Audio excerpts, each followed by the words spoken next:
Hello everyone, and welcome to this video on section 2.1 called Areas Between Curves. In this video, I'm going to be going through a sample version of the Newton-Alta assignment for section 2.1, Areas Between Curves. Now please understand that the questions I see in this video may not be the exact same questions you see when you work on the assignment yourself, but they should be similar enough to where, hopefully watching me do them here will help you when you're working on it on your own. Okay, so here we are. Now this is a preview, so you won't see the word preview, but you have the title of the section here, 2.1 Areas Between Curves. You've got your mastery bar in the upper right corner telling you how far along you've gotten. You can check how far along you've gotten in each objective by clicking on the activity button here, activity log. So you see this particular section has 6 objectives, and you can see the estimated number of questions for each grouping. So this will be a bit of a longer one. And I have a question related to a certain objective. At the bottom of every question, you can see a feedback button, or if you're noticing any typographical errors or something's not right with the question itself, you can send feedback directly to Newton. You unfortunately will not be seeing the instructor cheat button. Okay, that won't be there. But then you'll also have this more instruction button. So if you're feeling like you're really struggling with the topic and reading the book and practicing problems from your textbook aren't helping, maybe you can go here, click on more instruction, and some reading or videos or both for this particular objective that you're on will come up, and then along with a question related to that instruction, and you can get through the assignment that way if you need to.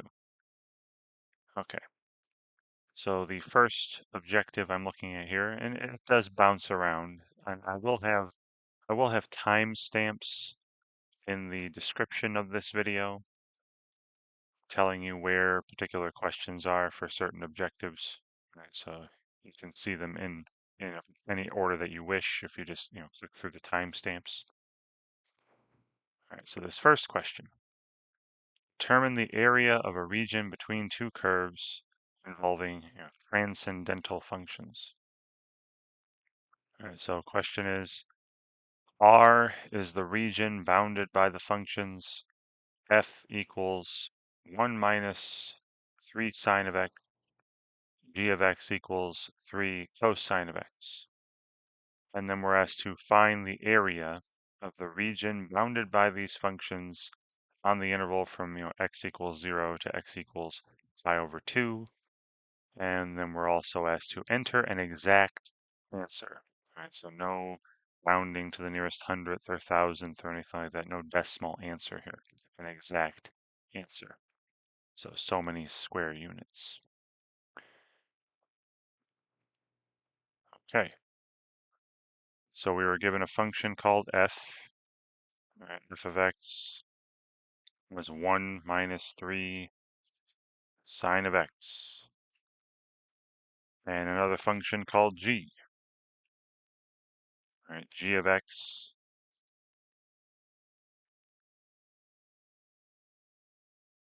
is 3 cosine x.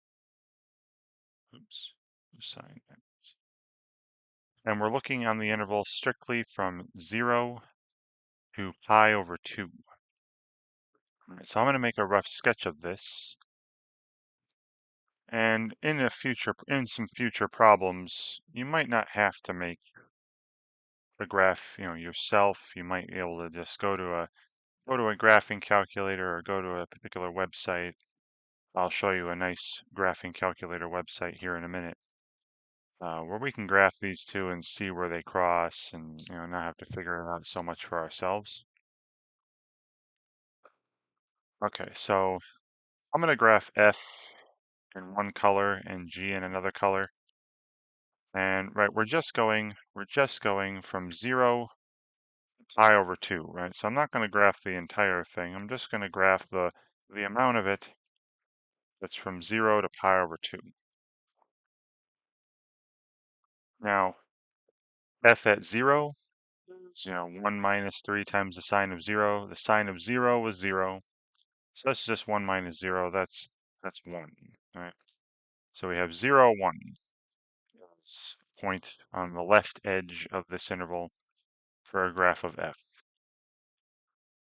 Then the sine of pi over 2, right? Sine of pi over 2 is positive 1. Get 1 minus 3, that's negative 2. Right? So pi over 2, negative 2. And if you recall graphs of sine functions, just plain old sine of x, it started off at the middle of the wave, and then because we're being multiplied here by negative 3, that'll flip it over and stretch it, and then move everything up 1. This is a part of the wave that's looking like that. So here's the graph of f on this particular interval. So now g, I'll do in a different color. All right. Now g is simply 3 cosine x. Remember the cosine of 0 is 1, so that's going to be 3 for the output there. And the cosine of pi over 2 was 0, and we're getting the top half of this wave here, right? That's the beginning of the cosine wave. And we're asked to find the area, of the region between them. Right? So this area here, right? Hopefully you can see the yellow. But this area here, 0 to pi over 2. I forgot to label this as G, right? Okay, so just like any other, finding the area under some curve. Now imagine I pick a random x value in here between 0 and pi over 2. And the output on G is up here. The output on F is down here. And imagine there's this little thin rectangle, which we can make as thin as we wish, and we'll actually have the thickness approach 0. All right, so I create this thin little rectangle, and we'll call the thickness, now I know technically it should be delta x, but we're going to have delta x approach 0. We're going to have the thickness approach 0. So I'm just going to call it what it is when we set up our integral. Let's say the thickness of this thing is, dx. And the height of it would be the value of g at x, right? The value of the top function, the y value to that point, minus the value of f at x, right? Because it's going to be a negative value here, so we're going to subtract it, make it positive, right? It's top curve minus bottom curve when we're integrating with respect to x. Right? So g of x minus f of x. And we'd be doing this, finding the area of such a thin little rectangle. Right, I'll say over here, the area of our thin rectangle is, the height of it, g of x minus f of x here, and then times the width of it, right, the little dx. And we'll be adding all these areas up, adding a bunch of rectangles up. We'll be doing this for every single value of x from 0 to pi over 2. Right? So this is the region R they were talking about, right? This yellow shaded region here. So the area of R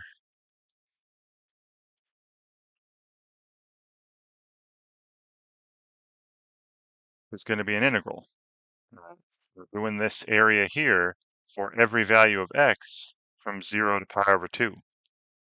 So the integral from 0 to pi over 2 of, and then, what was g? G was this 3 cosine x, then minus f. Now, f has two terms, distribute the negative, so we'll be minusing, 1, and then minus negative 3 sine x will be plus 3 sine x, so minus 1 plus 3 sine x. So there's your d minus f, and then, times the thickness dx, right? And hopefully now we get to a point where, from calculus 1 or, whatever you took before this, you've seen this in a calculus course before, you evaluate this definite integral. And I'll show you how to really quickly check yourself with a calculator on a nice calculating website after this. All right, so I go through and find, an antiderivative of 3 cosine x. All right, 3 cosine x antiderivative would be 3 sine x. Negative 1 antiderivative, negative x.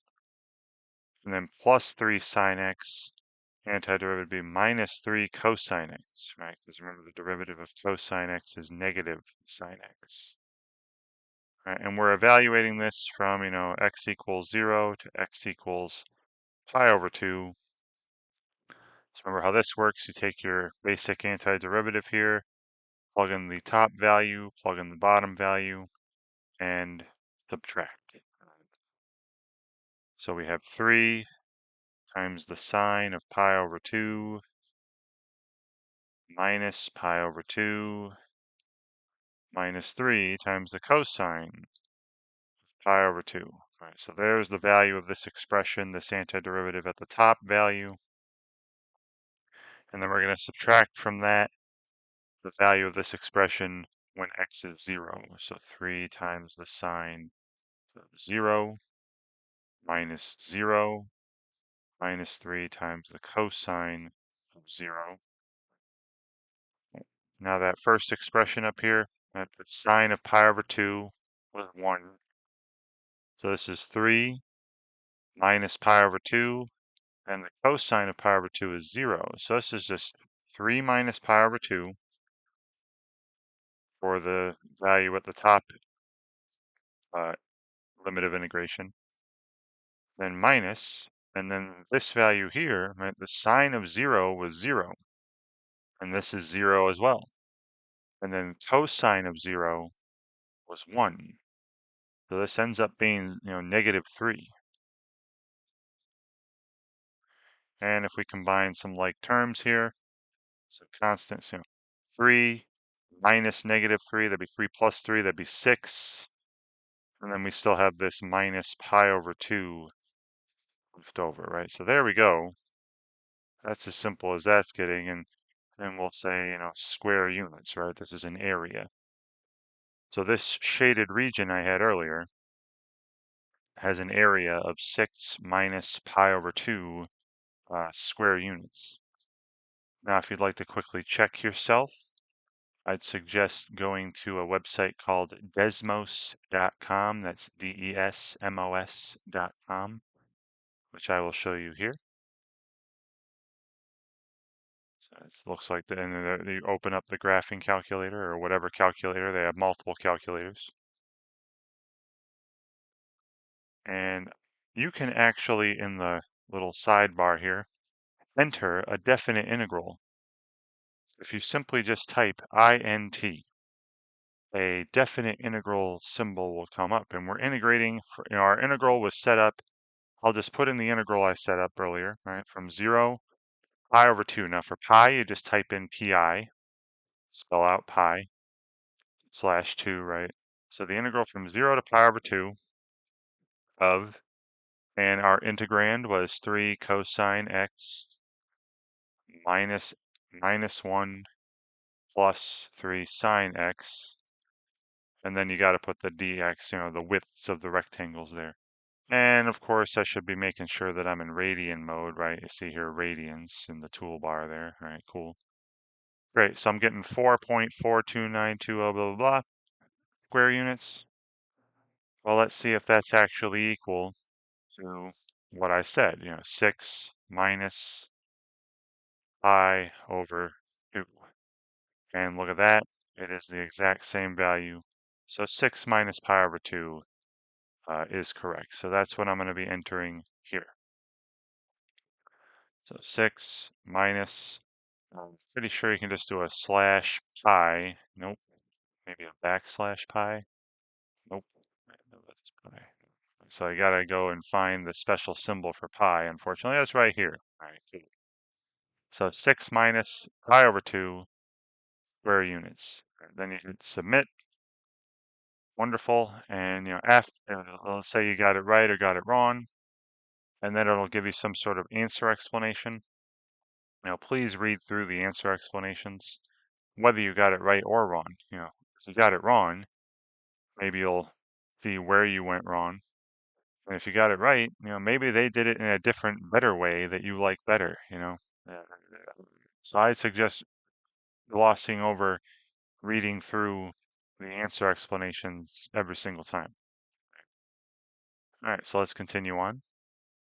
All right, so now we've made a little progress here in this objective with the transcendental functions. I'm still in that objective. All right, so now we're doing the same thing, same kind of problem.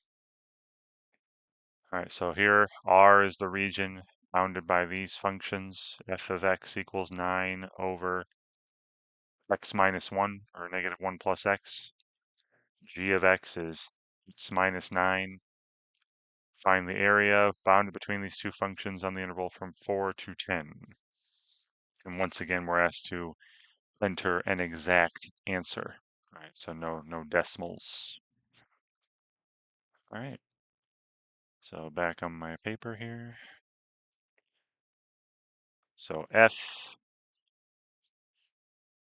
is 9 over, it said negative 1 plus x. I'm just going to write x minus 1. That's the same thing. And G is x minus 9. And we're on the interval from 4 to 10. 4 to 10. So I'm going to just graph the pieces of this on the interval from 4 to 10. Right? So say here's 4 on the x-axis and here's 10. Right? Now, F, right? F I'll draw in one color. So, 9 over 4 minus 1, that'd be 9 over 3. That's just 3. Right? So let's say 3 is here. And 9 over 10 minus 1, right? That'd be 9 over 9. That'd give me an output of 1, which is there. And again, the hope is that you know what some basic functions look like: rational functions, trig functions, exponentials, logarithms, right? There's a lot of stuff from pre-calculus that they're assuming you remember here. Remember, this would have a vertical asymptote at 1, and then be some curve that's decreasing to the right of that. All right, so I'd be just getting this piece of the graph here from 4 to 10. All right, so here's F. All right, and then G, doing another color. And that's a linear function, right? So, g of 4, right? 4 minus 9, that's negative 5, right? So I'll just put that down here. And g of 10 would be 1, right? 10 minus 9. And it's a straight line, right? Like that. Right? There's g. And we're asked to figure, the area of the region between them from 4 to 10.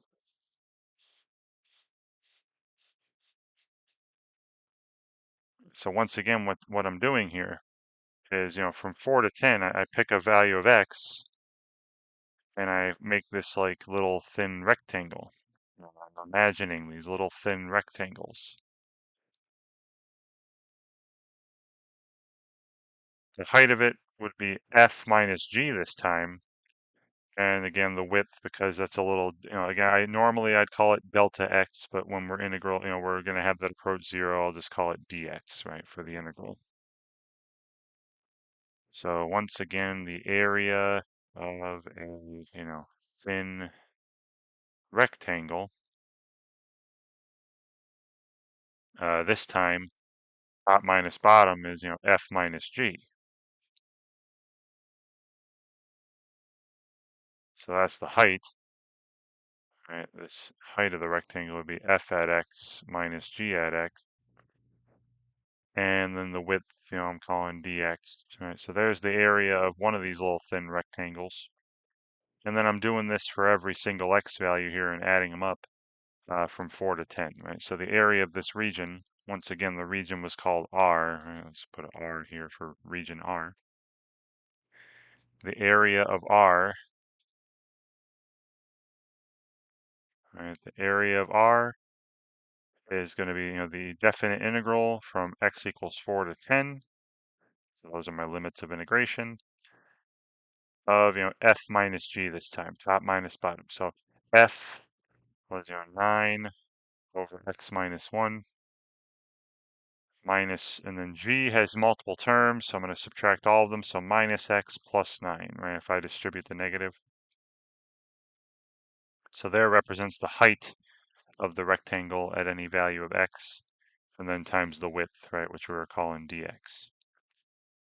So now I'm going to evaluate this, right? So we find an antiderivative.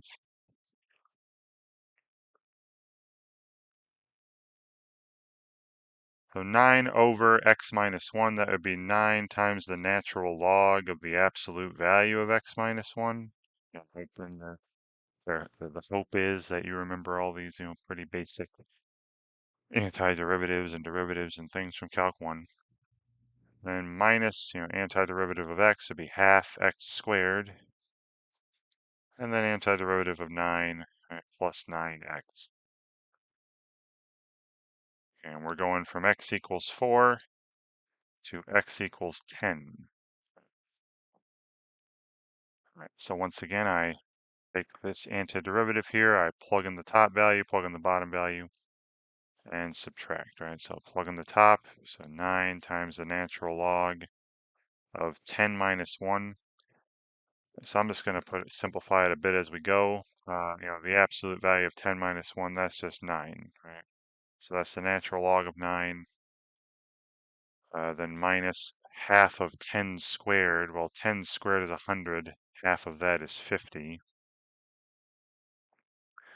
And then plus 9 times 10, right, plus 90. So we'll put those together in a second, right? That would be positive 40. And then we're subtracting from this the value at 4. All right, so it'd be 9 times the natural log of, the absolute value of 4 minus 1, but that's just 3. All right, so natural log of 3. And 4 squared is 16, half of 16 is 8, so you got minus 8. And then 9 times 4 is 36, right? So plus 36. Okay. So when I put a bunch of stuff together, we got, 9 times the natural log of 9, then minus 9 times the natural log of 3. We can put those together with some properties of logarithms too, simplify it even further. And then here, that's positive 40, right? This makes positive 40. When we're subtracting, and then 36 and negative 8 is positive 28, right? So we're doing 40 minus 28, that's 12, right? So plus 12. And then this is totally fine. You could enter this and it should give it to you. I've noticed that in a lot of the Newton Alta assignments in the past that as long as you're entering an answer that's equivalent to the correct one, they'll give it to you. But I'd like to simplify this a little further. These two here, I'm just going to describe this. If you were to factor out the 9, pull out 9, then you have natural log of 9 minus natural log of 3, which I can write as the natural log of 9 divided by 3. Remember that property of logarithms when you subtract two logs with the same base, you can rewrite it as the log of the quotient of their contents, right? 9 divided by 3.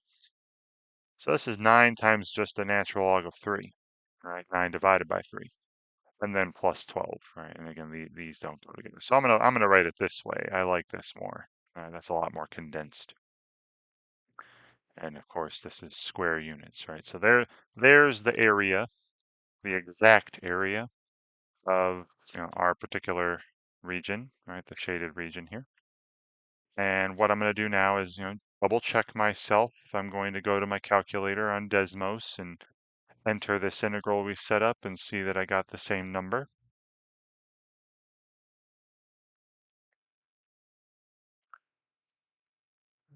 So it's going to change this definite integral I have here. So the function is 9 over x minus 1, then minus x, then plus 9. It's undefined at the moment because you got x equals 1 in this interval. I didn't change the limits yet. We're going from 4 to 10. All right, so it's 21.8875 blah, blah, blah, right? Square units. Let me make absolutely certain that's what I got at the end there in my previous page, right? 9 times the natural log of 3, and then plus 12. And look at that, it's the same value. Great. All right, that's wonderful. So I'm going to enter this exact thing here, all right? Area equals 9 times natural log of 3 plus 12, square units, and submit. Wonderful. See, they even left it the way I had it earlier, right? They had 9 natural log of 9 plus 12 minus 9 natural log of 3. So like I said earlier, right, as long as you're entering value that's equivalent to the correct answer, you should be given credit for it. Wonderful. Next problem. All right, so now I'm in a different objective, but it's still the same kind of objective, right? It's determine the area of a region between two curves defined by algebraic functions. So still an area between two curves. So R is the region bounded by these functions here, which I'll write out on another page. And find the area of R. Enter an exact answer like the previous couple examples. So I'm going to go to my paper.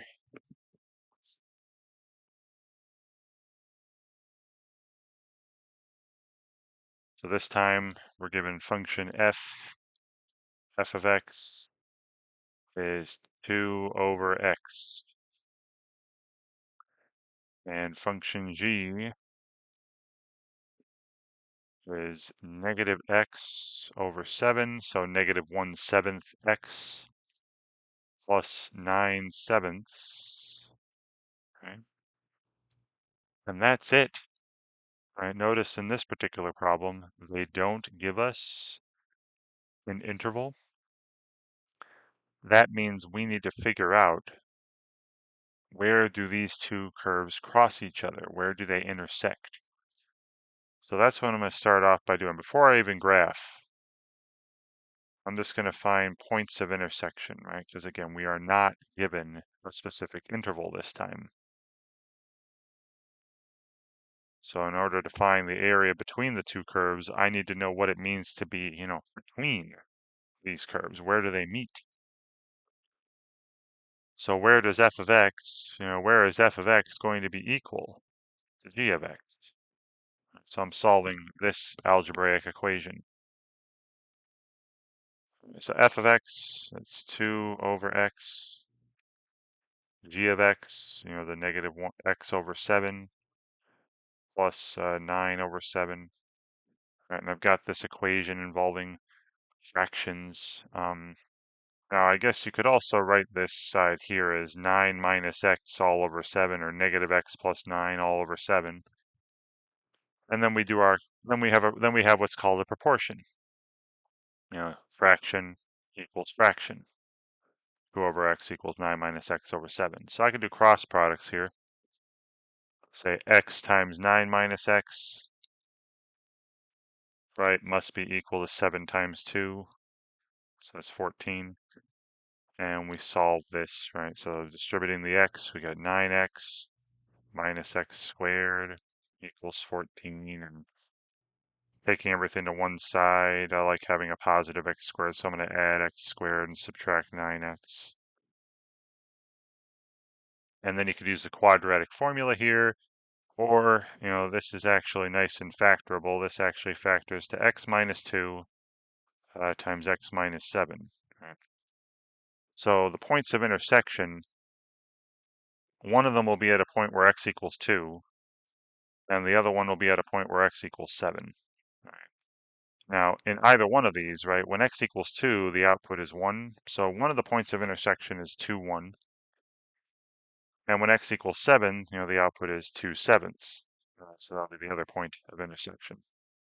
All right, so I'm going to use that information. Let me graph this. All right, so I'm going to do that here now.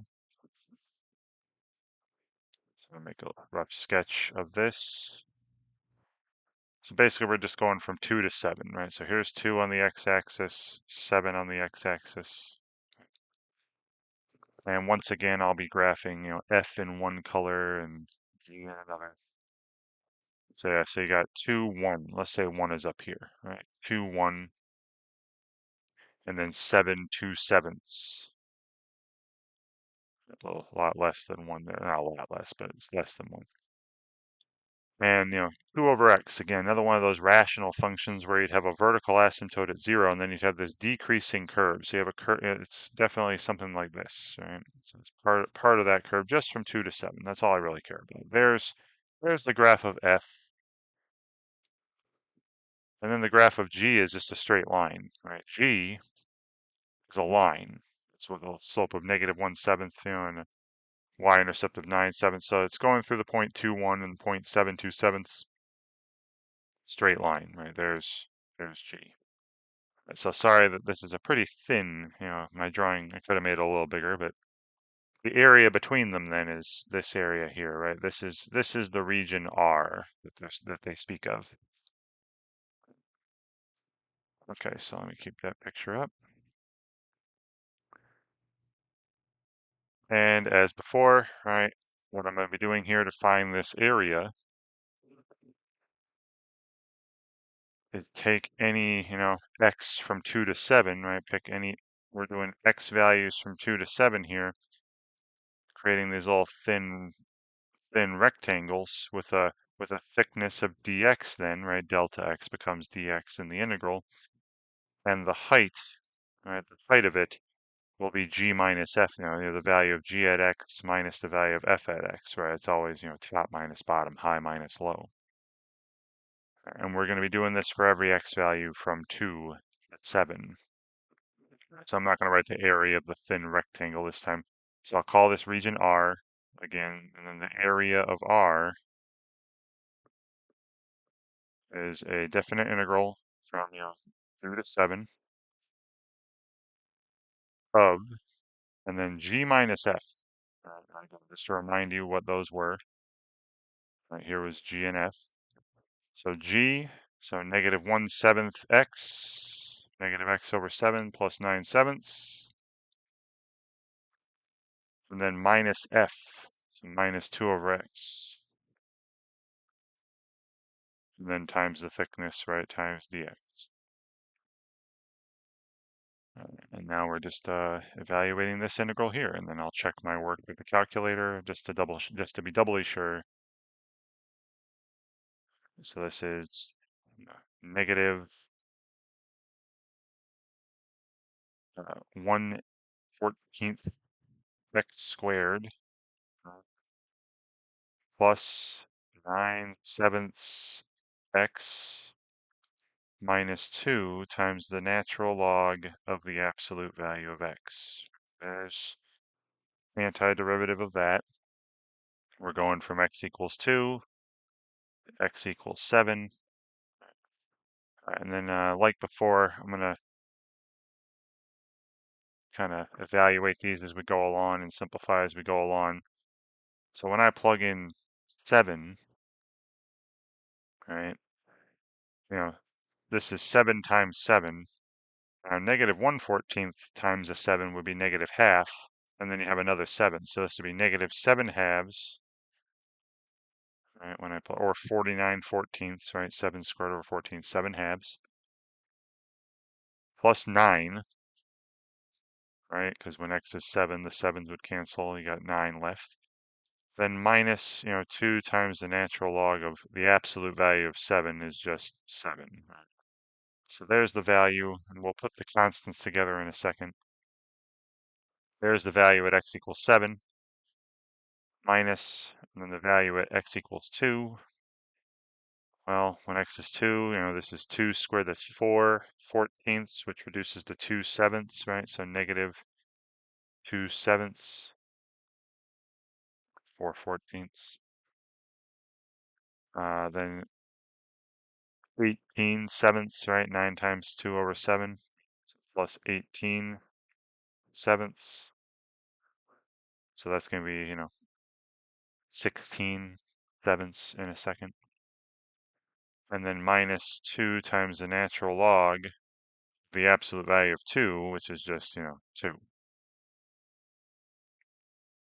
Okay, so let's put all this stuff together.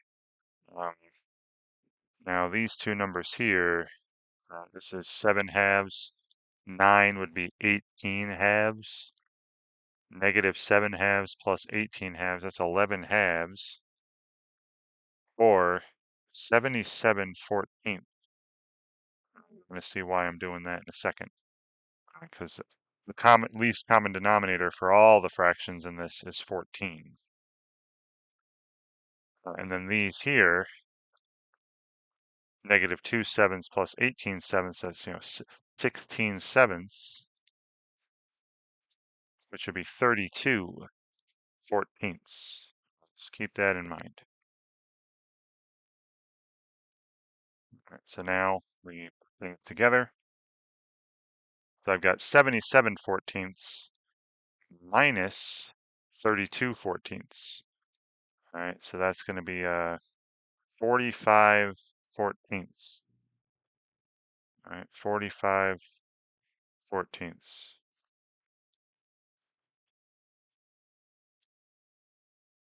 And I don't think that, yeah, that doesn't simplify any further. 2 and 7 don't go into 45 evenly. So when I combine the constants, I got 45/14, and I have, minus 2 times the natural log of 7, and then minus negative 2, so plus 2, right, plus 2 times the natural log of 2, which once again, you can leave it this way. This is totally fine. But I have a preference for writing a single logarithm, so I'm going to use the properties of logs here.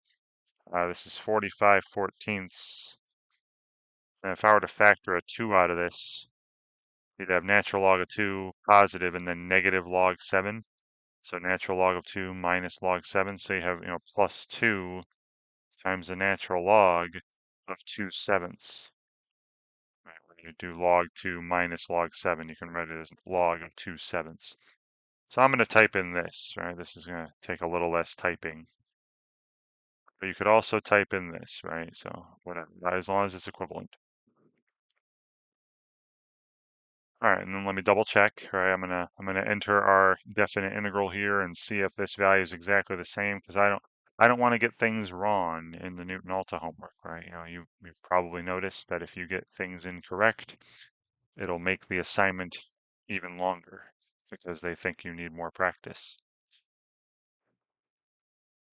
Right, so back to Desmos here. Once again, I'm just going to change the integration, the integrand. So negative x over 7 plus 9/7 and minus 2 over x.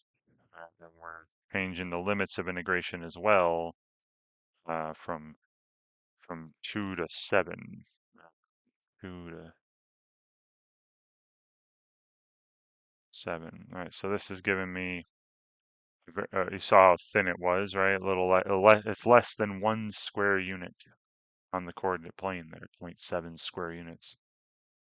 And let's see what we get here. 45/14, which is bigger than that area. But remember, when you take the log of something less than 1, it's negative. So when I add 2 times the natural log of 2/7 that I have, that'll be negative, and you see it's the exact same value. Wonderful. All right, so that's what I'm going to be entering. So area is 45/14 plus 2 times the natural log of 2/7 square units. Submit. Wonderful. All right, now you could have, now remember how before, remember at the beginning of the problem, tried to figure out where they met algebraically, right? I set up an equation, f of x equals g of x, and solved it. You could, if you wanted to, let me shrink this down a little bit. You could graph the curves that we were given, right? F of x was equal to 2 over x, and g of x was equal to negative x over 7 plus 9 over 7. And then in Desmos, when you're graphing curves, if you click on one of the curves, you can see where it meets other curves. So here's 2, 1, and here's 7, and that would be 2/7. It's just the first 3 decimal places, though, round to the nearest thousand. But you can get where the 2 curves meet through Desmos if you want to save some time. Just punch the 2 curves in, look at their graphs, and you know it'll point out the points of intersection, and you can see the x coordinates of the points of intersection. So I know when I'm finding this area here, I'm going from 2, 7. Okay, so just so you might do that to save some time on problems in the future. All right. So next question. So it's another one where we're asked to, we're not given an interval, so we have to figure out where these two curves cross again. So R is the region bounded by these functions. All right, I'll write them out on my paper, and find the area of the region again. All these problems are the same. Find the area of some region. So let's these up. All right, so F is the square root of 4x plus 7, and G is another line, 4/5 x. It's 4x over 5, so 4/5 x plus 11/5. And what's the area of the region bounded by these two graphs? Okay. So just like earlier, right, the last example, no interval. Okay, there's no interval, so I need to figure out where these two things cross.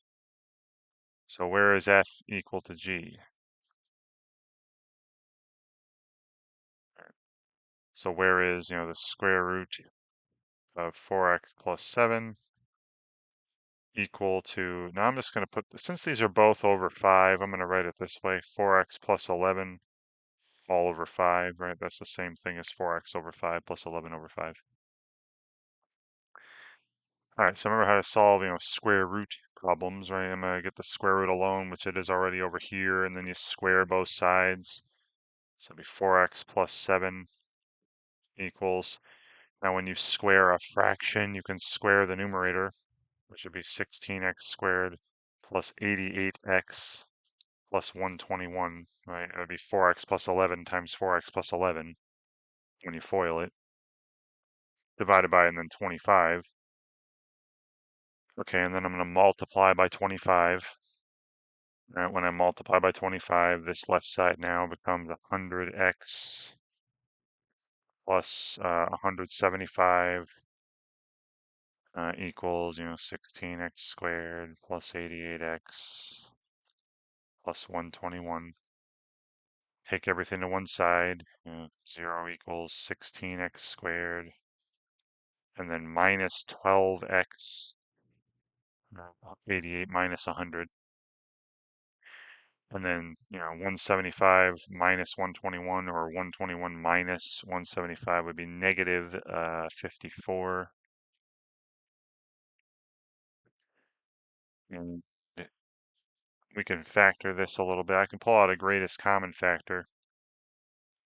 All right, each of these has 2 as a common factor. So I could divide by 2 or just pull 2 out. 8x squared minus 6x minus 27. All right, and then you can basically get rid of the 2. And now I could use the quadratic formula or try solving this thing by factoring. And this 8x squared minus, now if you don't, you could do the whole, 8 times negative 27 is negative 216. Factors of negative 216, they add to negative 6 would be negative 18 and 12. Anyway, this will factor, or at least it should factor to, 4x minus 9 times and then 2x plus 3. Right? And double check that, right? That'd be 8x squared and then plus 12x minus 18x for minus 6x and then minus 27. So the points of intersection,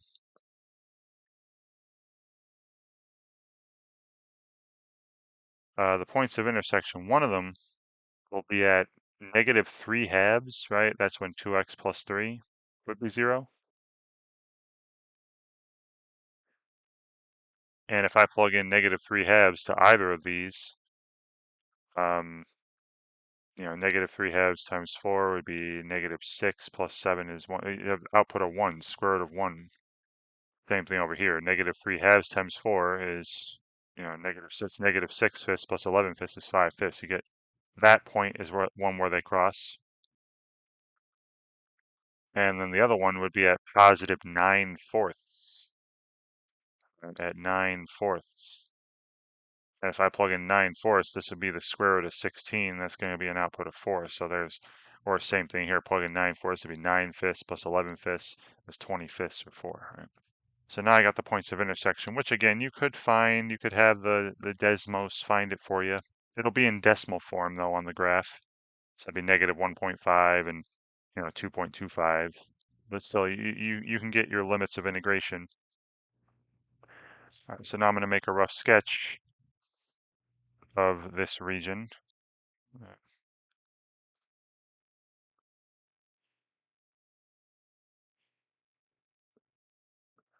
So they're going from, negative 3 halves, positive 9 fourths. So let's just say that's over here, right? And the graph of F, negative 3 halves, 1, 9 fourths, 4, and it's the square root of a linear function, right? Now remember, square root of a linear is basically like a little half parabola, opening right or opening left. So we'd be getting something like this, right? It's curving upward, as it increases, a little curve here.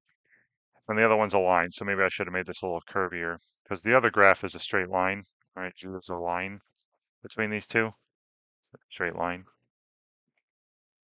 So here's F on top, G on bottom, and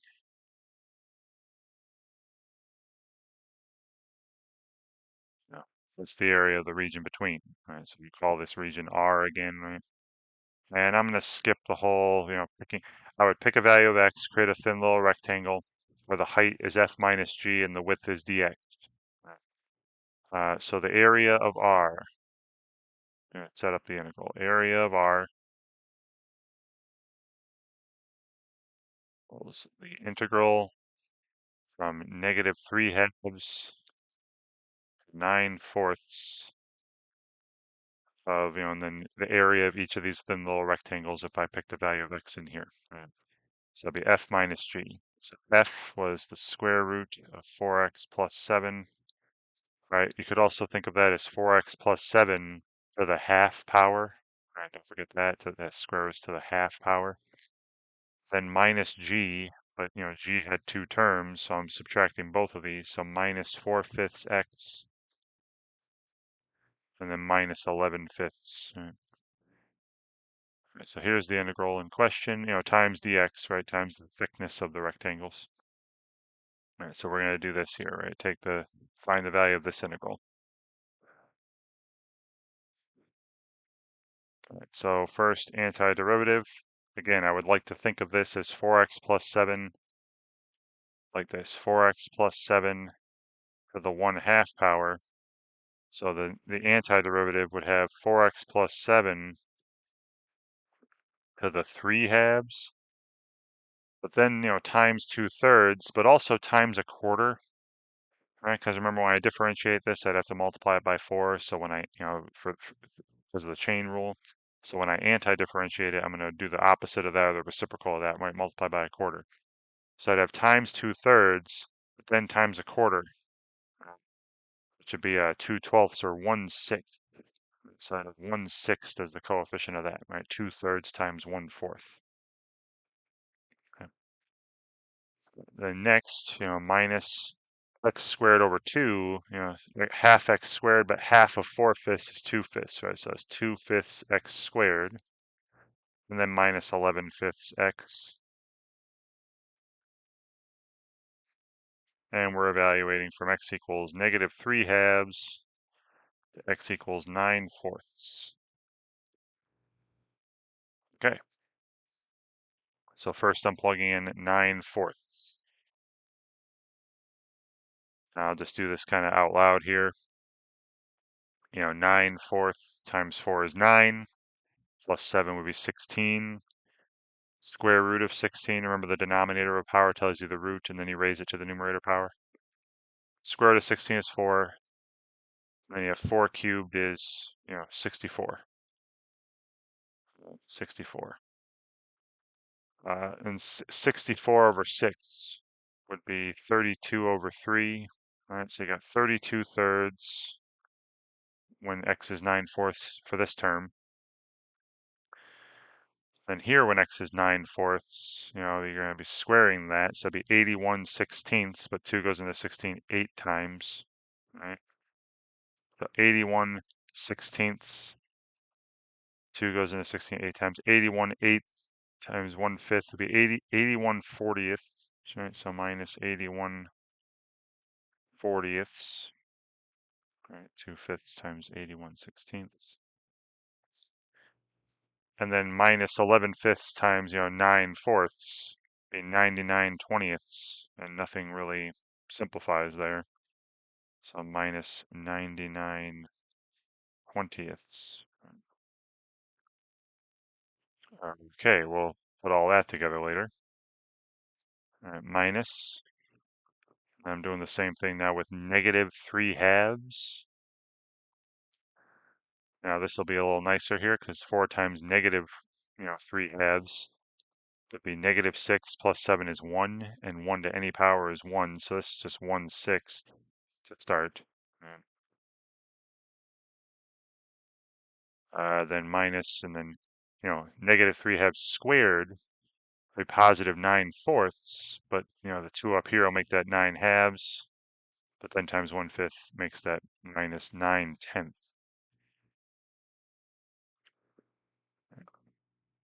2/5 times 9/4. And 9/10. And then finally, negative 11/5 times negative 3/2 would be positive 33/10.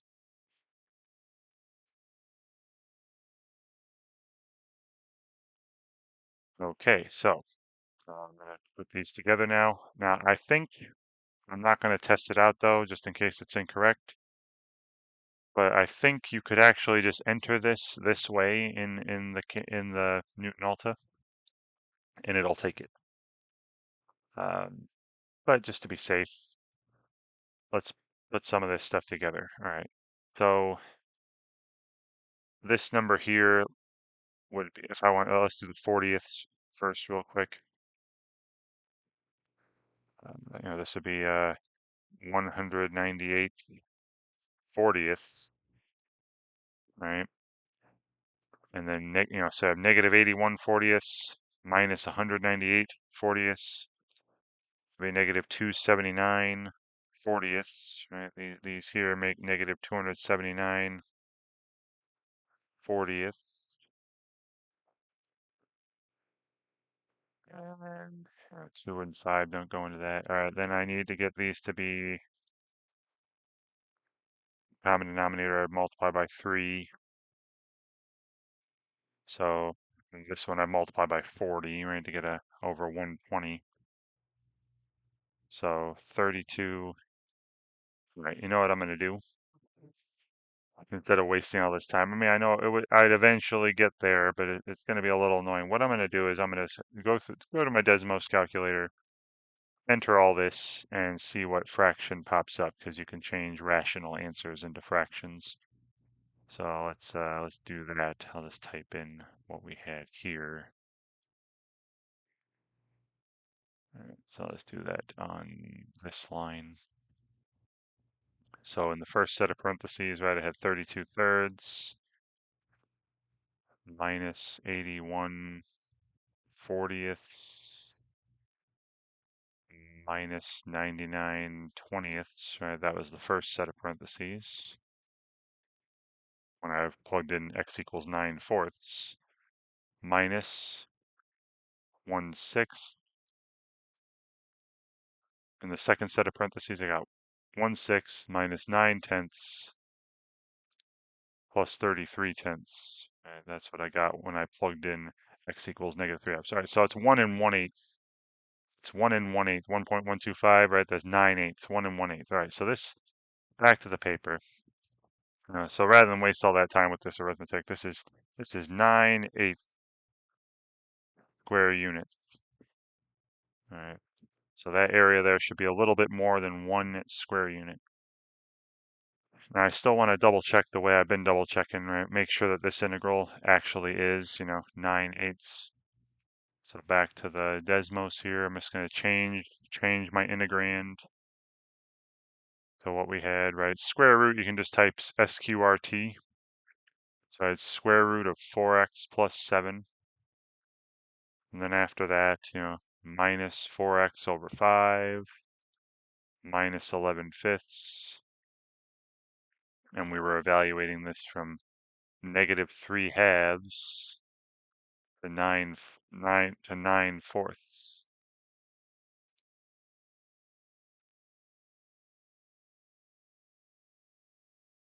I get 1.125. Excellent. Same value, 9/8. Great. So back in the assignment, the area here is 9/8 square unit. Wonderful. Okay. So now, next question.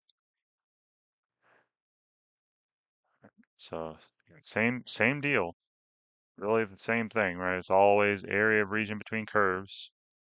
This time I have an exponential function. And we're back to a problem where they give us an interval. Right? So they tell us what interval to integrate over. We don't have to find the values ourselves using some sort of algebraic technique. All right, so I'm going to go to my paper and write out what they're giving us here. So we got f, right? This function f they're giving us. This is 2e to the x minus 2. And g is x squared minus 5. But this time, right, we're on the interval from negative 1 to 1. So let's say negative 1's here and 1's here. So the first one, f, 2e to the negative first minus 2. Now let me see what that is, just to get a rough idea. It says e to the negative first, that isn't a nice number. That's 1 over e. All right, so 2e to the negative 1 and then minus 2. Right, so negative 1.26, something between negative 1 and 2. So let's say that's down here then. Negative, so 2e to the negative 1 minus 2. So we got that point there. And then 2e minus 2. Remember, e to the first, e is about 2.7. All right, so that'd be double that, about 5.4. This would be minus 2, about 3.4. Somewhere up here then. All right, let's say this is a 2e minus 2, about 3.4.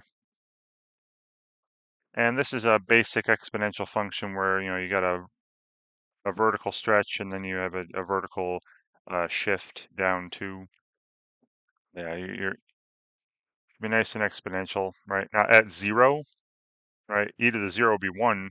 It would go through the origin as well, right? Because e to the 0 is 1, 2 minus 2 is 0.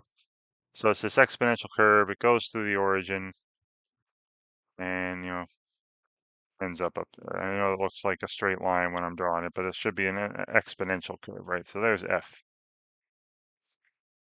from negative 1 to 1. So now g from negative 1 to 1. Yeah. Negative 1 squared is 1 minus 5 is negative 4. 1 minus 5, negative 4. Now remember this value here was about negative 1.26. All right, so negative 4 is going to be a little lower. All right, at this curve here. And the value at 1, right, 1 minus 5 is also negative 4. So this value here. And you might remember that this is a parabola, right, with a, it's y equals x squared, but just move down 5. So you'd have the vertex at 0, negative 5 here, and it'd be just this part of the parabola. There's G. All right, so the area of the region that we're talking about here from negative 1 to 1 is this region here, right? This between these two curves over this interval. All right. Okay, so that's region R that they're talking about, right? R. Okay. So as before, right? I'm not going to draw this anymore, but I'd pick a value of x from negative 1 to 1. Think of some thin rectangle with a width of dx, and the height would be f minus g. All right, so the area of R here, the integral, right? And I'd be doing this for every x value from negative 1 to 1. Right, the integral from negative 1 to 1 of f minus g, right? The top function's f, the bottom function is g. So 2e to the 2e to the x minus 2, and then minus g, but g has multiple terms, so I'm going to distribute the minus. That'd be minus x squared plus 5. And then times the thickness of those little rectangles we'll call dx. Now negative 2 plus 5, I can put those together, that's positive 3, right? So that's the integral from negative 1 to 1 of 2e to the x minus x squared, and then plus 3 when I combine the constants. Right, so there's the heights of the rectangles and then the thickness. Okay. So now on the page here, let's evaluate this. Antiderivative. Now 2e to the x is easy. 2e to the x again, antiderivative. Minus 1/3 x cubed. And then plus 3x. All right, there's your antiderivative. Then we're going from x equals negative 1 to x equals positive 1. Now when I plug in positive 1, you'd have 2e, then minus 1/3 plus 3. So it'd be plus 8/3. Right? Because negative 1/3 plus 3, 3 is 9/3, it'd be positive 8/3. So here's the value when x equals 1. And then when x equals negative 1, we have 2e to the negative first, right? So you could write that as 1 over e as well, 2 over e. Then, negative 1 cubed is positive 1. So it'd be positive 1/3. And then plus 3 times negative 1 is negative 3. So 1/3 minus 3. So 1/3 minus 9/3, it'd be negative 8/3. And then distribute the negative here, I'd have 2e minus 2e to the negative first, and then 8/3 minus negative 8/3, that's 8/3 plus 8/3, it'll be positive 16/3. And here we go. That's as simple as that's getting. Now you could write this as 1 over e, get a common denominator, put it all together, but I'm just gonna leave it like that. All right, and let's just double check. Right? I'm gonna put the integral we set up here into my calculator. All right, so the integrand was 2e to the x minus x squared plus 3. And the limits of integration, we're going from -1 to 1. So I'm getting this, this area here is a little over 10 square units. And let's see our answer. We had our answer was 2e minus 2, I'll just put 2 over e, right? That was 2e to the negative first, and then plus 16/3, and it is the same value. Beautiful. So that's what I shall enter here. So 2e minus, again, 2e to the negative first, or just 2 over e, and then plus 16/3 square units. Great. All right, moving on. So one more. It looks like we're pretty close to finishing this one off, right? I see the progress loop here. So this one, oh wow, this one's very, very similar. So 2e to the x minus 1, x squared minus 2, between -1 and 1. Okay, so it'll be pretty much the same graph as the last problem, but last problem was it was 2 to the x minus 2e to the x minus 2. So this is just gonna be 1 unit higher than that. And the last problem had x squared minus 5, and this will be 3 units higher than that. So this one's still above this one, right? F is still above G, and then we're going from -1 to 1. So I'm just going to do this for this problem instead of drawing the picture again, because it's going to be a very similar picture to the last example.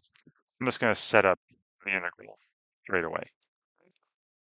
So for this one, the area of the region in question is going to be the integral from -1 to 1 of f minus g. Now the one on top here will be the 2e to the x minus 1, and then minus g was x squared minus 2, so minus x squared plus 2, right? So distributing the negative. And if I combine the -1 and 2, this will be the integral from -1 to 1 of 2e to the x minus x squared plus 1 dx. So pretty much everything ends up the same as the previous example, except this last term, right? The last term in the previous example was plus 3, right? So instead of having, 3 times 2 at the end here, we'll have 1 times 2. So instead of having 6 at the end, you'll have 2 at the end. So this area should be just 4 less than the last one. And the last one was, it was 2e minus 2e to the negative first, and then plus 16/3. It'll be 4 less than that. So I take away 4, take away 12/3. Should be plus 4/3. And this should be it. All right, so again, see last example. All right. But let me just double check. Let me just double check. So all that's changing here is this becomes plus 1. And you see how it's 4 less? See? Change this to 4/3, right? Same thing. It's the same value. So that's what I'm going to enter here. 2e minus, 2 over e plus 4/3. Very, very similar. How kind of them to give us a problem so similar. So 2e minus 2 over e plus 4/3 square units. Right, great. So that objective is done finally, right? After only an hour of working here. So now I've got, in the mastery bar, it's slowly filling, right? 19%. But you might have noticed that for this objective, after I finished one problem, it barely filled. But then the more I did, it filled up in bigger chunks. So I still only did like four or five questions for that objective. It wasn't that much. It's just these do take a while. All right, so we're back to this objective. Again, still finding areas between curves. And this time they give us an interval again, right? They give us an interval from -6 to -1, and we're given two linear functions. So this one I'll draw again. Now, the nice thing about linear functions is you don't even need to set up integrals with lines if things are made up of lines, because you might get triangles or trapezoids, and you can find areas of triangles and trapezoids without calculus. But let's see what happens. Let's put on my paper here. I'm going to put up our functions. All right, so f is 1/3 x, or x over 3 plus 1, and g is -1/4 x, or -x over 4 plus 7. And we're just looking on the interval from -6 to -1. So I'm going to do this, right? So just from -6 to -1 on the x-axis. That's it. Yeah, so again, these are lines. Both of them are lines. So when I plug in -6 to f here for x, I get, -2 plus 1, it's -1. So -6, -1 for that. And when I plug in -1, -1/3 plus 1 is +2/3. So this is 2/3 here. And here is, it's just a straight line graph. So there's f. All right, and then g, all right, g, -6 plugged in, you got +6/4. That'd be 3/2 plus 7, that'd be 8.5. All right, 14, that'd be 6/4, 3/2 plus 14/2, it'd be 17/2. So we're up here. Right. And then plug in -1, you get 7.25. Or +1/4 plus 24, 29/4. That's still way higher here. 7.25, 29/4, 7.25. And another straight line, right? So this isn't a great drawing, but all right, we got one line with a positive slope, one line with a negative slope. And we're asked to find, right, the area of this region, right? The region between the two curves from -6 on the x-axis to -1. So remember I was saying earlier, this is a trapezoid, right? If you have a bunch of lines making a graph, it might form just a rectangle or a triangle or a trapezoid or some polygon, right, with straight sides. I have a trapezoid here. So if I want to find the area of this region, I can just do the area of a trapezoid. Like the area of this base, sorry, the length of this base, got 17/2 going down to -2/2. That'd be 19/2. Right, that base has a length of 19/2, right? 2/2 and 17/2. And this base over here, we're going 29/4, which would be 87/12. All right, multiplying by 3, 60 and 27, right? 87/12. And 2/3, that'd be 8/12. So the difference between those, right, is 79 twelfths.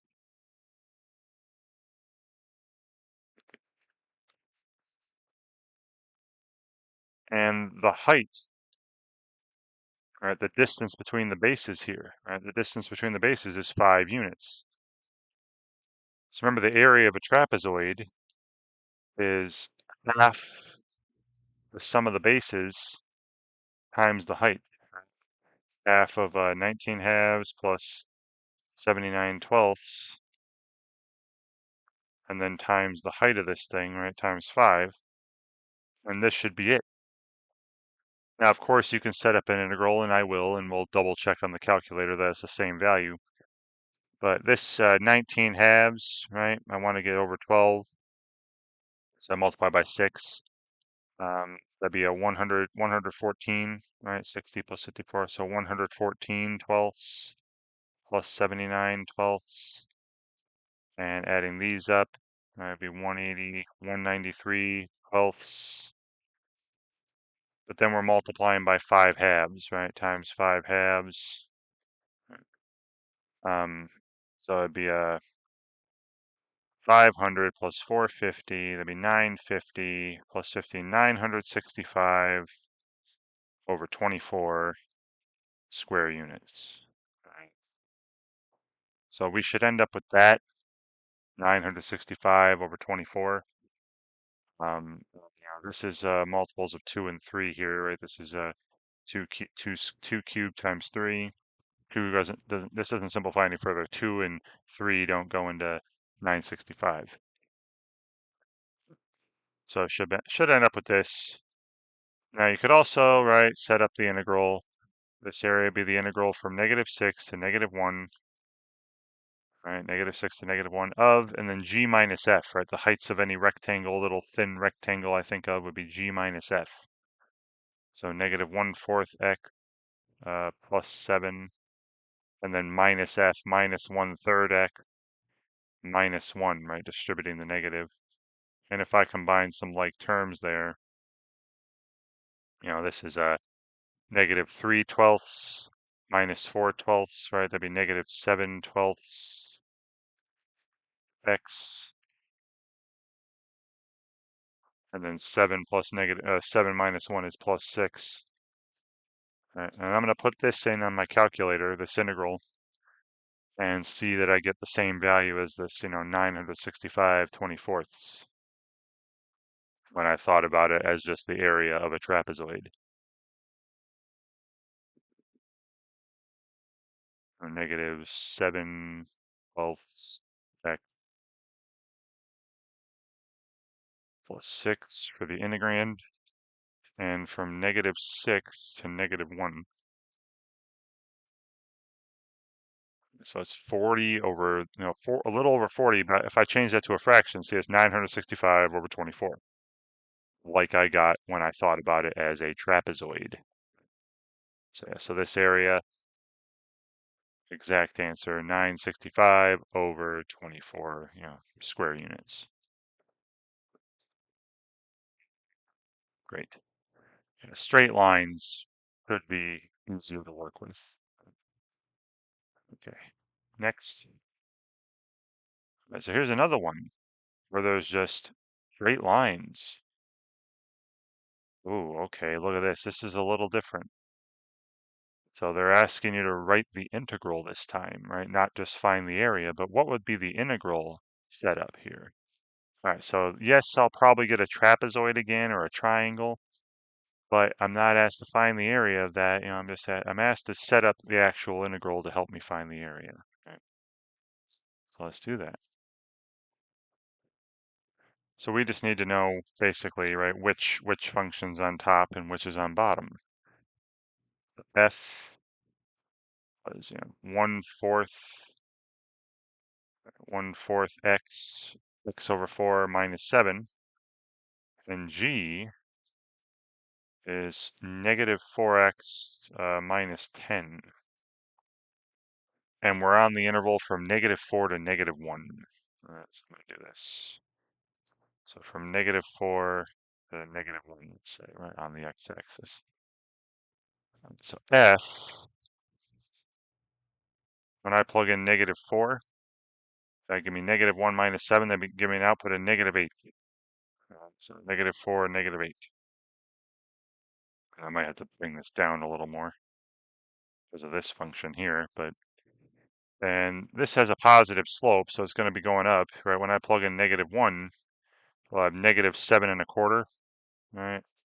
-29 fourths, and it's this line here, right? There's f, right, on this interval from -4 to -1. And then g, actually this might be above, right? Sorry, because I plugged in negative numbers. -4 times -4 is 16, positive 16 minus 10 is positive 6, right? So I didn't need to extend that, sorry. So -4, 6, and then -1, you got +4 minus 10 would be -6. This was -7 1/4, so -6 will be above that, right? So we got that. And it's still a straight line though, right? It's still a straight line graph. There's G. And this is another trapezoid. Another trapezoid that we'd be finding the area of. But they want us to set up the integral. Right? So if I call this region R, right, the area of R will be the integral from -4 to -1 of, and then, if I were to pick a value of x in here, create little thin rectangles, the height of the rectangle would be g minus f at that value of x, and the width we'll call dx. So g minus f, sorry, parentheses there, sorry. G and then minus f, so -1/4 x plus 7, right? Because I'd be distributing the negative, subtracting all those terms, times dx, right? Times dx, times the thickness. And if I simplify this a bit, and I go from -4 to -1, this is -16 fourths x minus 1/4. So it'd be -17 fourths x, and then -10 plus 7 would be -3, right? We'd be integrating this linear function here, right? And this is what they want us to enter. What would be the integral that would give me the area, right? You do not need to, it says you do not need to simplify. So I guess I could have just typed this in, the integrand this way before simplifying, but I already simplified, so I might as well type that in. So my limits of integration, right, the lower limit was -4, filling in that box, upper limit -1, and then the integrand, right, notice they already have the dx there, so I don't have to type the dx. The integrand is -17x over 4, right, -17 fourths x, then -3, right? They said you didn't need to simplify, but I did, and submit. Wonderful, right? And they actually simplified, so I don't know why they said don't need to simplify, right? Great, and again, the picture, see the little trapezoid area. Wonderful. All right, next question. All right, so the next one here, another one of these where now they're not lines this time, they are parabolas. All right, I've got some x squareds here, quadratic functions. All right, and it's another one of those where we're asked to figure out where they intersect, right? We are not given an interval to integrate over. So to find the area between these two curves, we need to find out where they cross. All right. So back here, the function f is 3x squared plus 27x plus 54, and g is -3/2 x squared, right? So -3x squared over 2 minus 27/2 x minus 27. So yeah, so again, no interval is given. So I need to figure out where they cross, right? So where is f equal to g? So I set up this quadratic equation here, 3x squared plus 27x plus 54. What's that equal? Negative 3 halves x squared minus 27 halves x minus 27.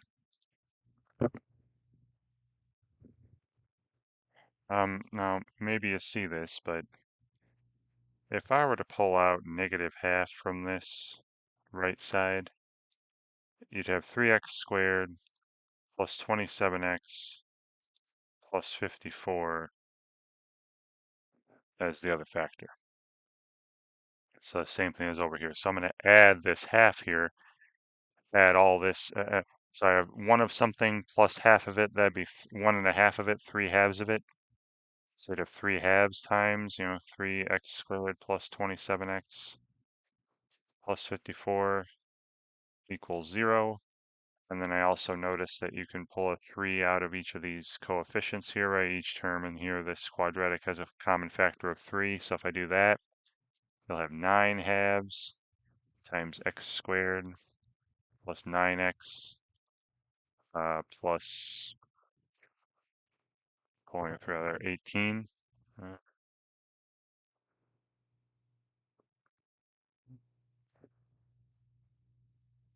equals 0.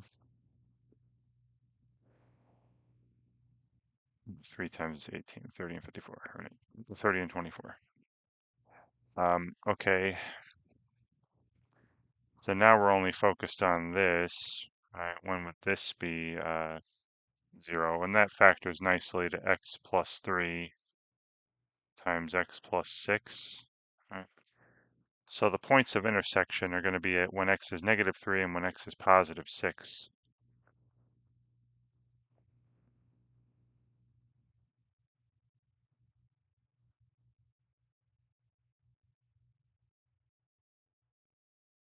Or sorry, negative 6.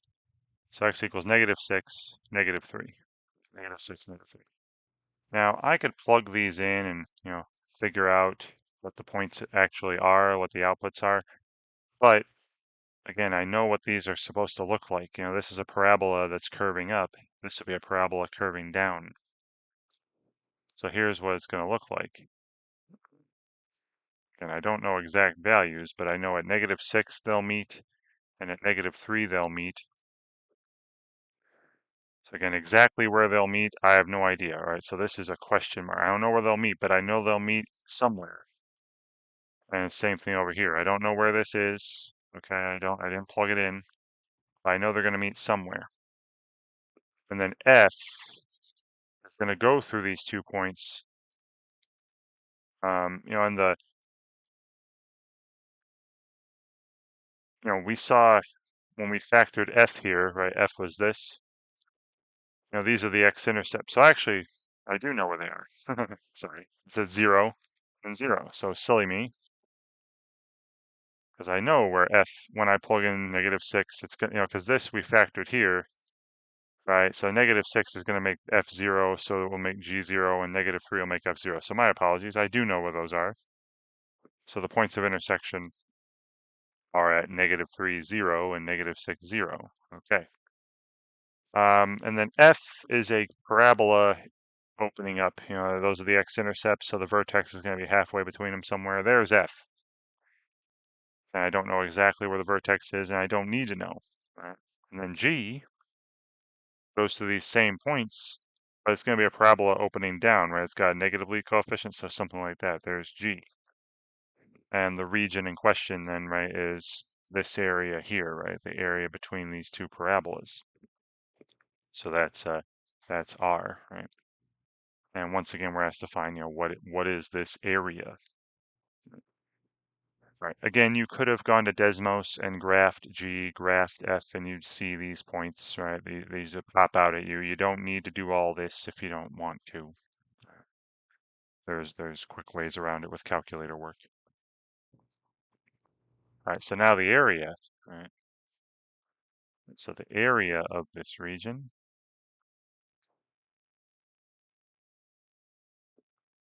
going to be the integral from -6 to -3 of, g minus f. Now remember here, where I said earlier, if you pull -½ out of g, this is just -½ times f, right? Because f was 3x squared plus 27x plus 54. So that's something really nice going on here. So when I do g minus f, that's just -½ -½ of f minus f, so that'd be -3 halves f. So -3 halves times, 3x squared plus 27x plus 54. All right, there's -3 halves f. All right, that'd be g minus f. And then times the thickness of every little rectangle would be dx, right? If I pick an x, make a thin rectangle vertically. Right? And then as before, I'll pull a 3 out of this. So we'll have just x squared plus 9x plus 18. And then take a constant out of the integral. So I'm going to simplify this even further. If I pull a 3 out of this, this will be -9 halves. I'll pull that out, -9 halves times the integral from -6 to -3 of now just x squared plus 9x plus 18. All right. And that'll be a lot easier to take, hopefully. So let's just focus on this integral, and then we're going to multiply our result by -9 halves. So this is a third x cubed plus 9 halves x squared plus 18x, right, from -6 to -3. And I'm actually going to just this in a calculator, right? So I'm going to put this expression down when -3 is in there. I'm going to put this expression down when -6 is in there and multiply the whole thing by -9 halves, right? So let's go to my Desmos here.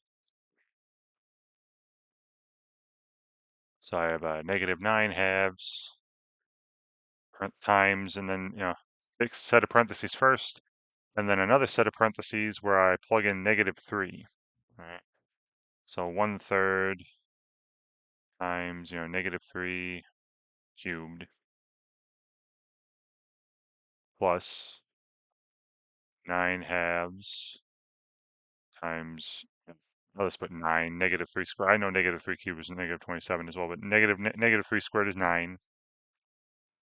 And then plus 18 times -3, that'd be -54, right? -54.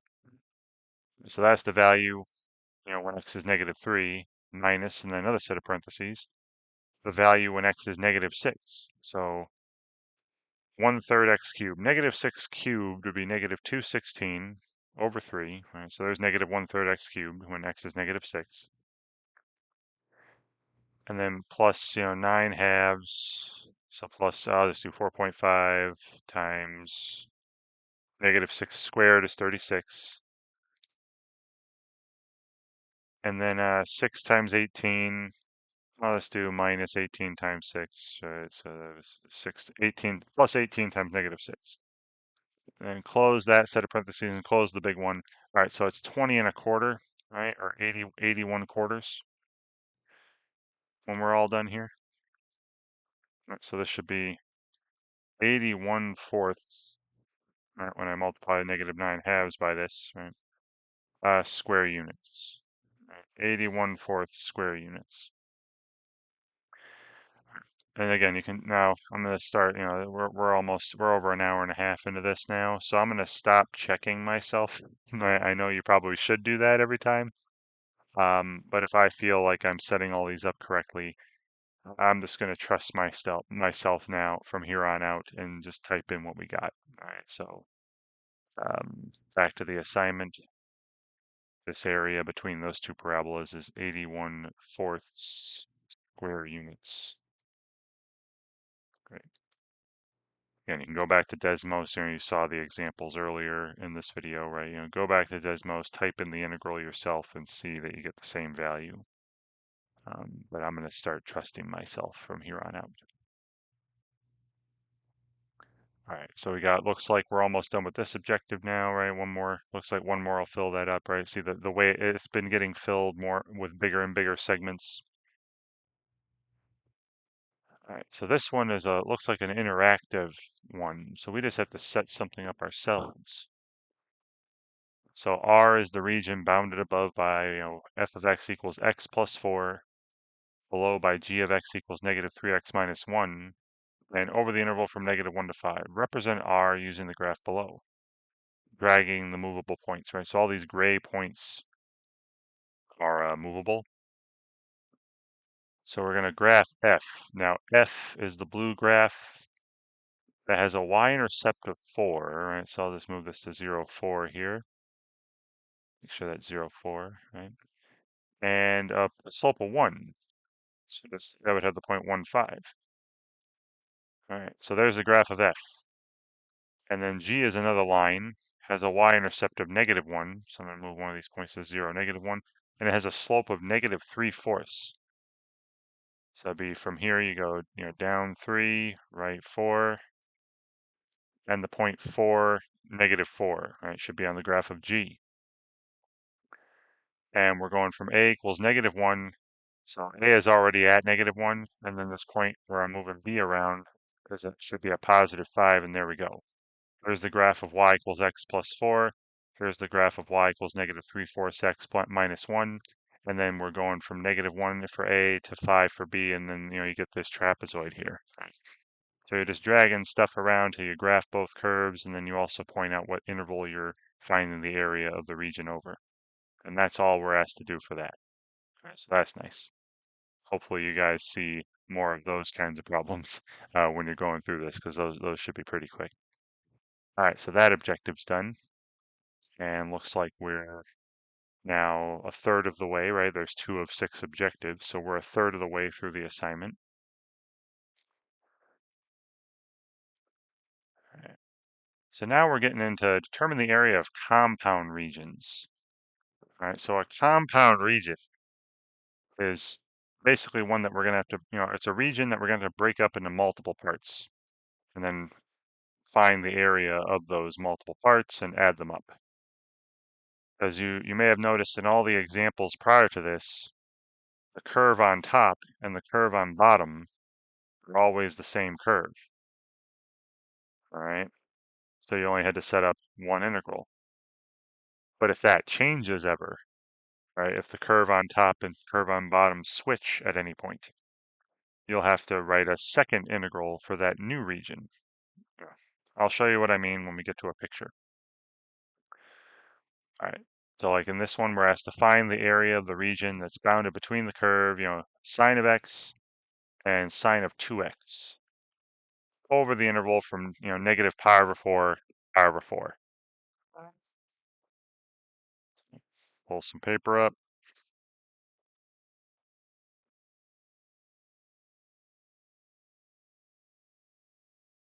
We got, f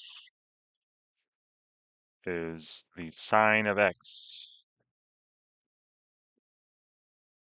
and g is the sine of 2x. And we're on the interval from negative pi over 4 to pi over 4. So let's do this. Let's say here's negative pi over 2, and then halfway to 0 will be negative pi over 4. Here's 0, pi over 4, pi over 2, and that should be pretty good. And we're only looking from negative pi over 4 to pi over 4, though.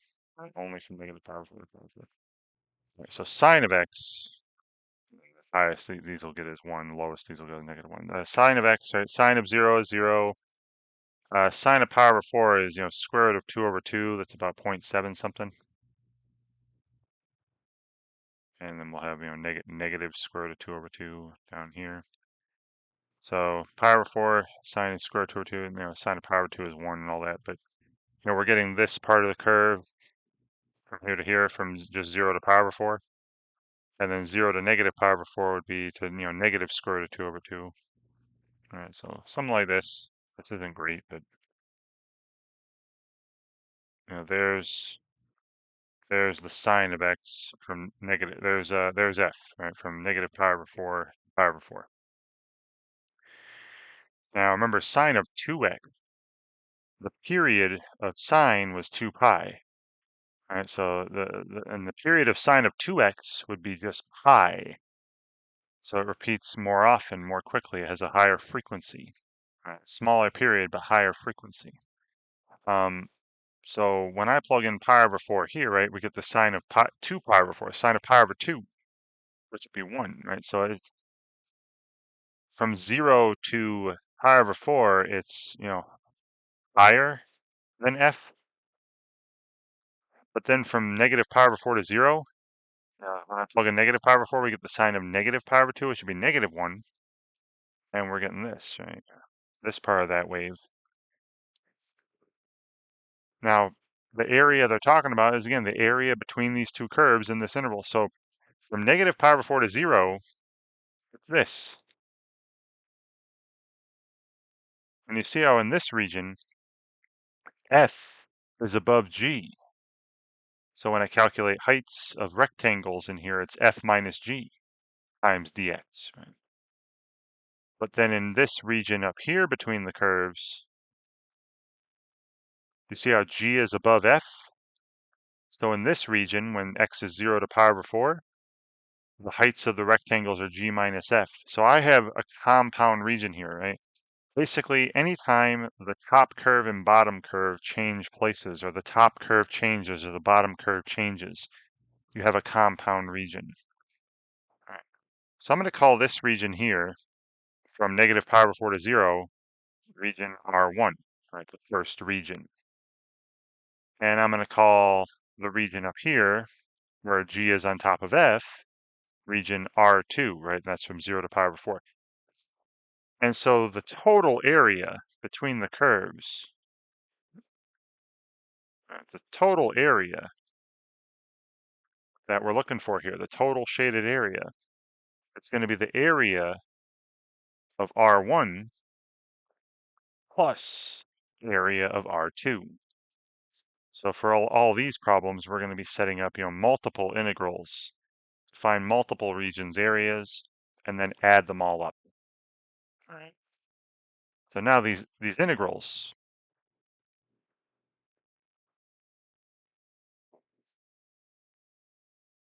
the first one, area of R1, it's going to be the integral from, that's from negative pi over 4 to 0, and then the top and bottom curves switch, right? So negative pi over 4 to 0 of, and then in this curve, in this region R1, that's f minus g. F was sine, g was sine of 2x. So f sine of x minus g sine of 2x. And then, times the thickness of every little rectangle we'll call dx, right? So that's the area of R1. R1. And then plus, right, plus the area of region I called R2 up here. We're going to be integrating from 0 to pi over 4.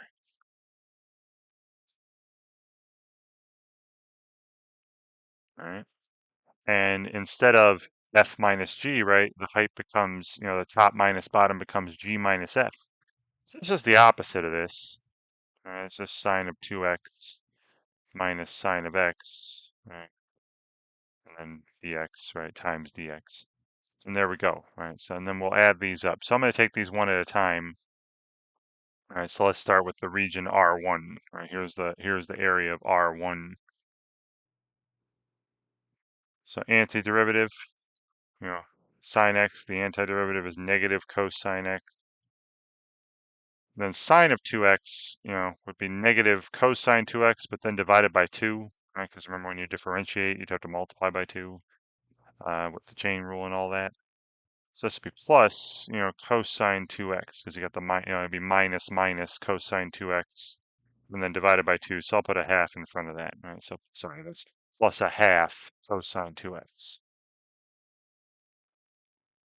And then we're evaluating from, x equals negative pi over 4 x equals 0. Right, so for this one here,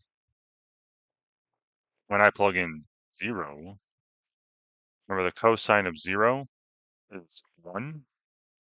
So this would be -1, right, -1, and then plus half of the cosine of 0. Right, again, cosine of 0 is 1.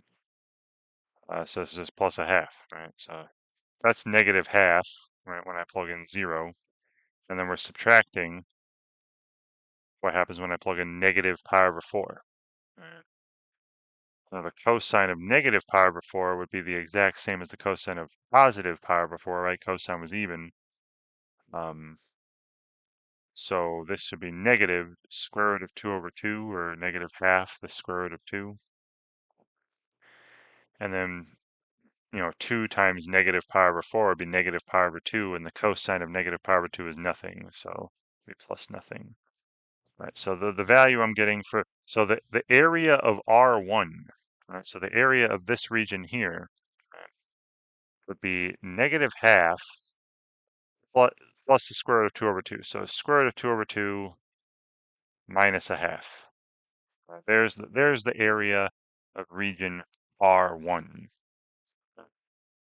Now, based on some symmetry here, I got a feeling that this will be the same area, all right, based on symmetry, but let's verify that. All right, I'm hoping to get that. So then we're going to add to this. Right, now I'm going to look at the area of region R2.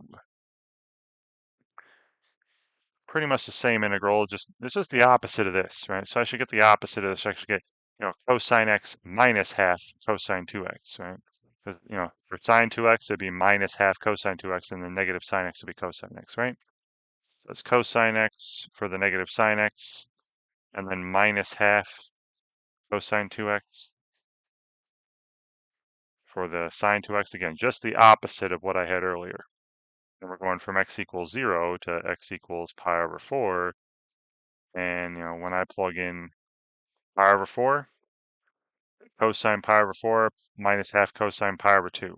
So again, that's square root of 2 over 2 minus, then when I plug in 0, cosine of 1 is 1, minus half of the cosine of 0 is 1, sorry.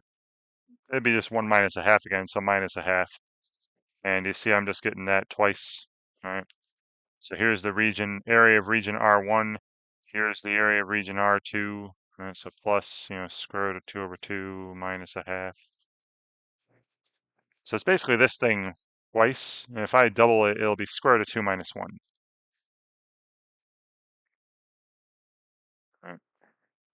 Right, because it's half a square root of 2 plus half a square root of 2 would be 1 square root of 2, and then negative half minus a half is minus 1, right? So here we go.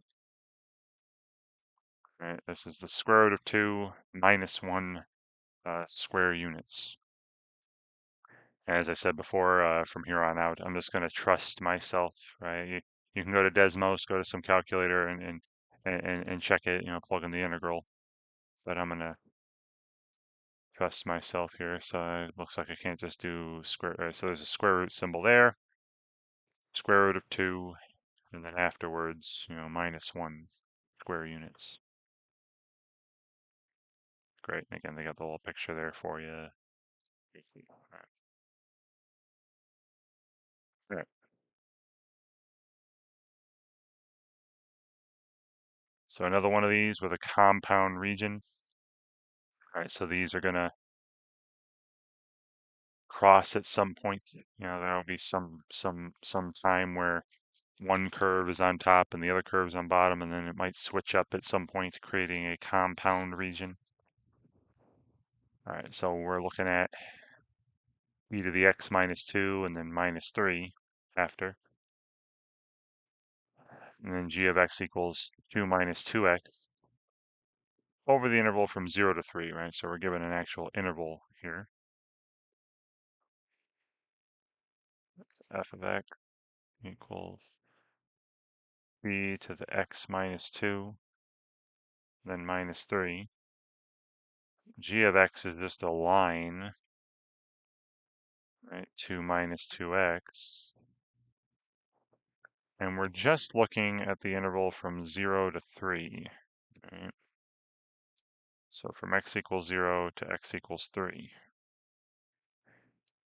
Now this is an exponential.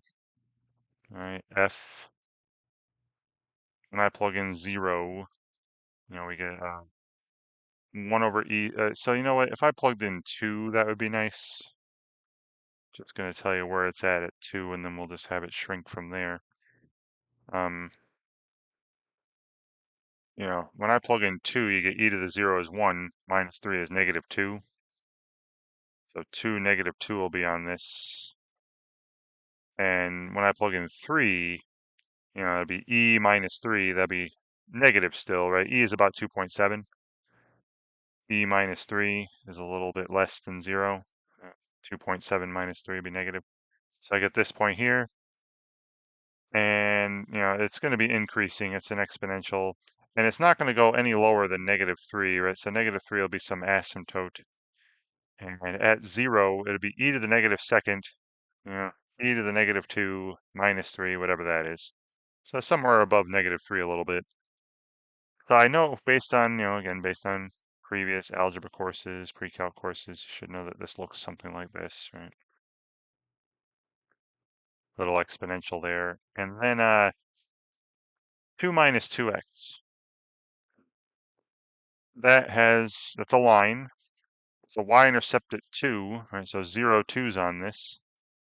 And then when I plug in the other end, 3, right, that'd be 2 minus 6. That'd be at negative 4, which is lower than this, right? So 3, negative 4.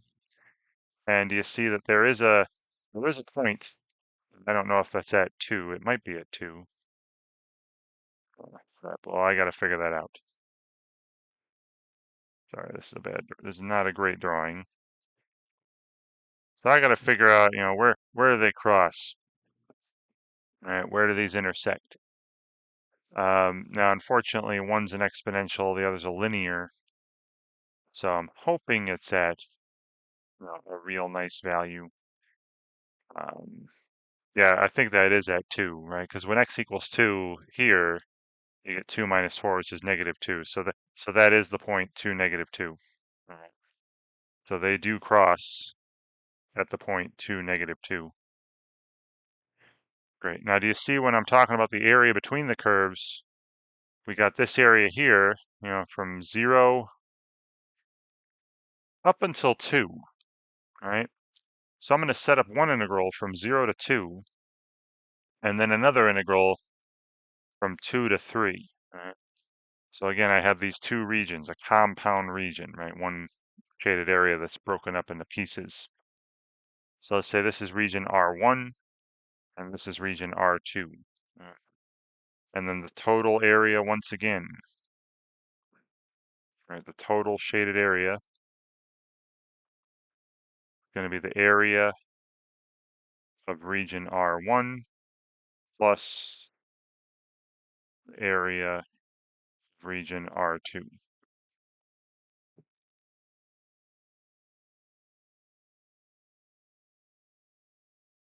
So R1,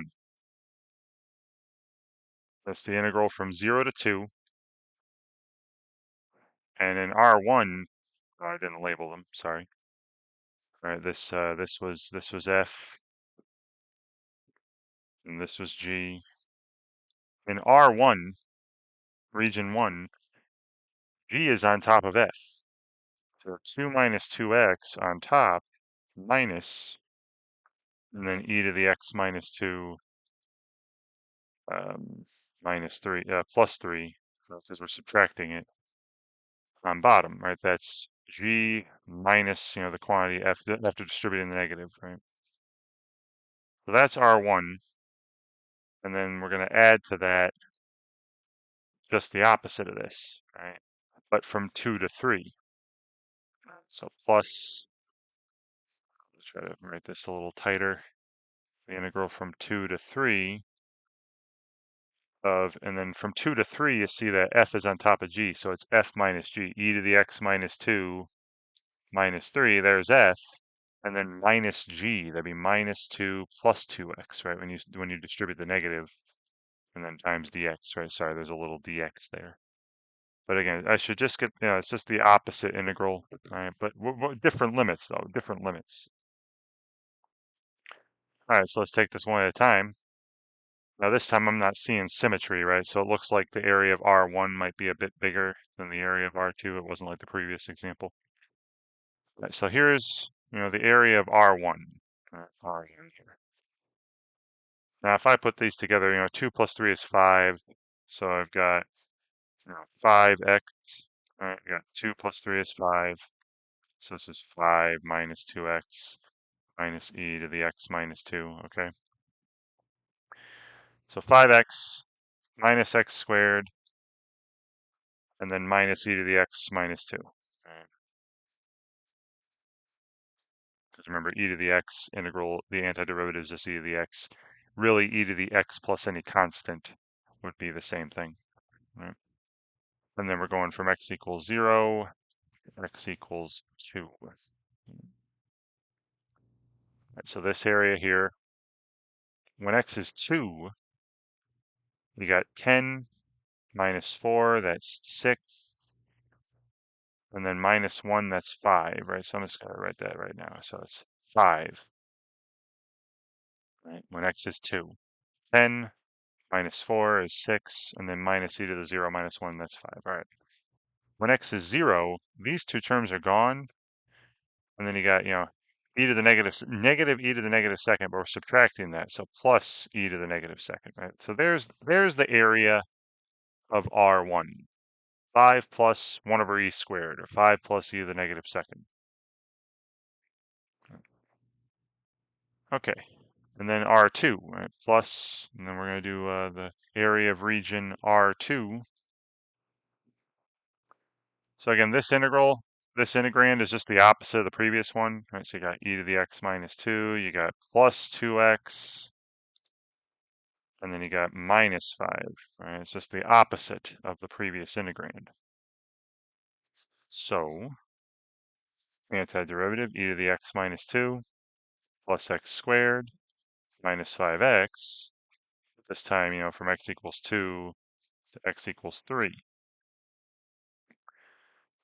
All right, so plug in 3. That'd be e plus 9, minus 15. So e minus 6, right? E minus 6 when I plug in 3. And notice I'm putting this whole thing in parentheses here. This is all this area of the region of R2. Minus e, and 9 minus 15, negative 6. Okay. And then I plug in 2. That's e to the 0 is 1. Plus 4 is 5. Minus 10 is negative 6. 1 plus 4 is 5. Minus 10 is negative 5. Sorry. Ooh. Yeah, 1 plus 4 is 5. Minus 10 is negative 5. Right? We're subtracting that, so this will be plus 5. So I've got, when all said and done, region R1, region R2. There's a positive e here. There's a positive e to the negative second, or 1 over e squared. And then there's 5 here, plus, and then in here we'd have negative 6 plus 5, so negative 1. 5 here plus negative 1 here, plus 4. And none of these go together. There you have it. There's the combined area of the shaded regions, right, to make the total area that they're looking for, the total area between these two curves. All right, so I'm going to enter that. E plus 1 over e squared will be probably faster to type. I don't know, and then plus 4. So e plus, yeah, I can do e to the negative second pretty quickly. E to the negative second plus 4 square units. In the compound region, right, where the top and bottom curves aren't always the same. Okay, moving on. So now we have another one where it's, area of a compound region with just polynomials and stuff, right? No exponentials, no trigs.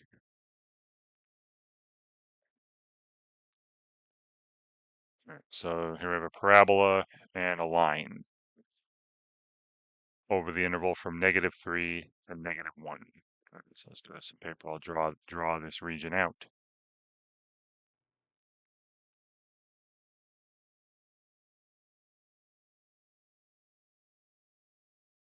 F is x squared minus 4. G is x plus 2. And we're on the interval from -3 to -1. I know I haven't been writing this in a lot of the problems, but on that interval.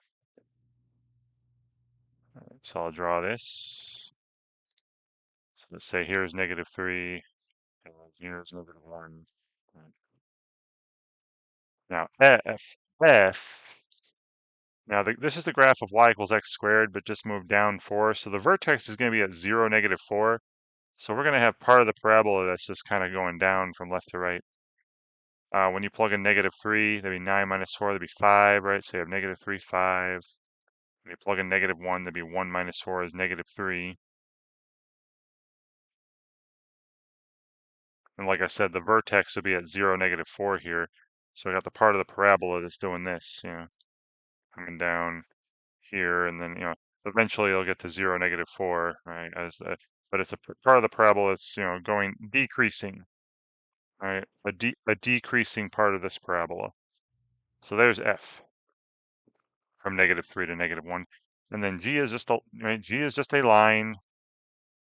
It's a line with a slope of 1 and a y-intercept of 2. Right? Now you'd have -3, -1. All right, -3 plus 2, -1. And then -1 plus 2 is +1.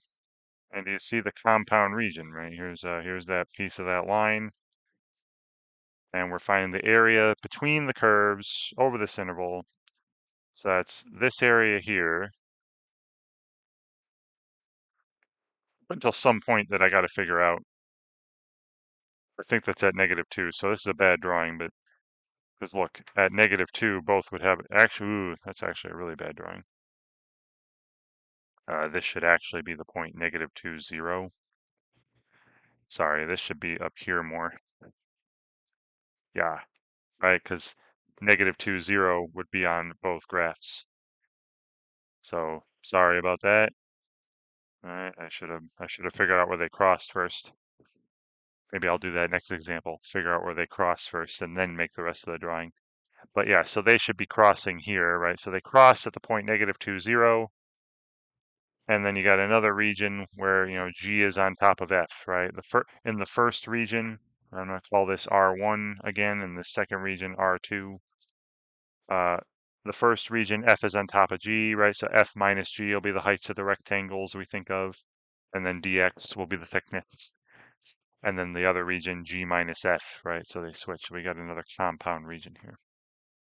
So once again, the total shaded area there, right, is the area of R1, region 1 plus, and then the area of region 2. So this is at -2 here. We're going to switch the integrand at -2. The area of R2.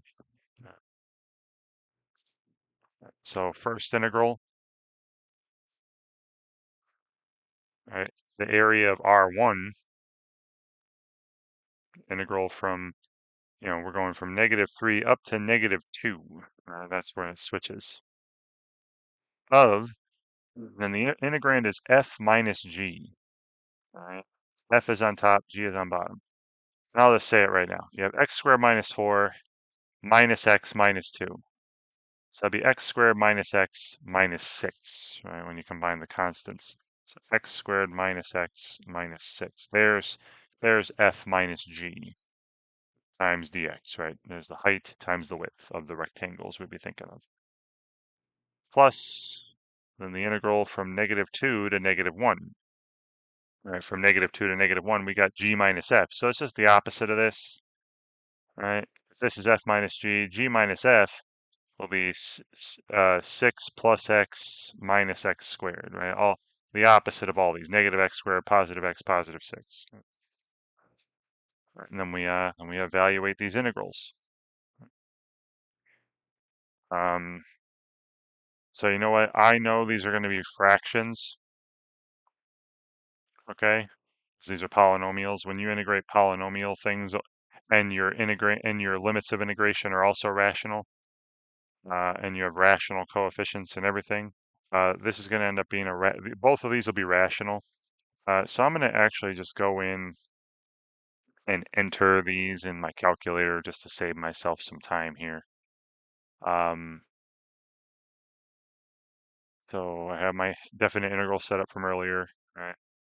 Integrand for the region R1, that's x squared minus x minus 6, right, times dx. And we're going from -3 to -2. -3 to -2. And you see it's, as a fraction there, that's 17/6 square units.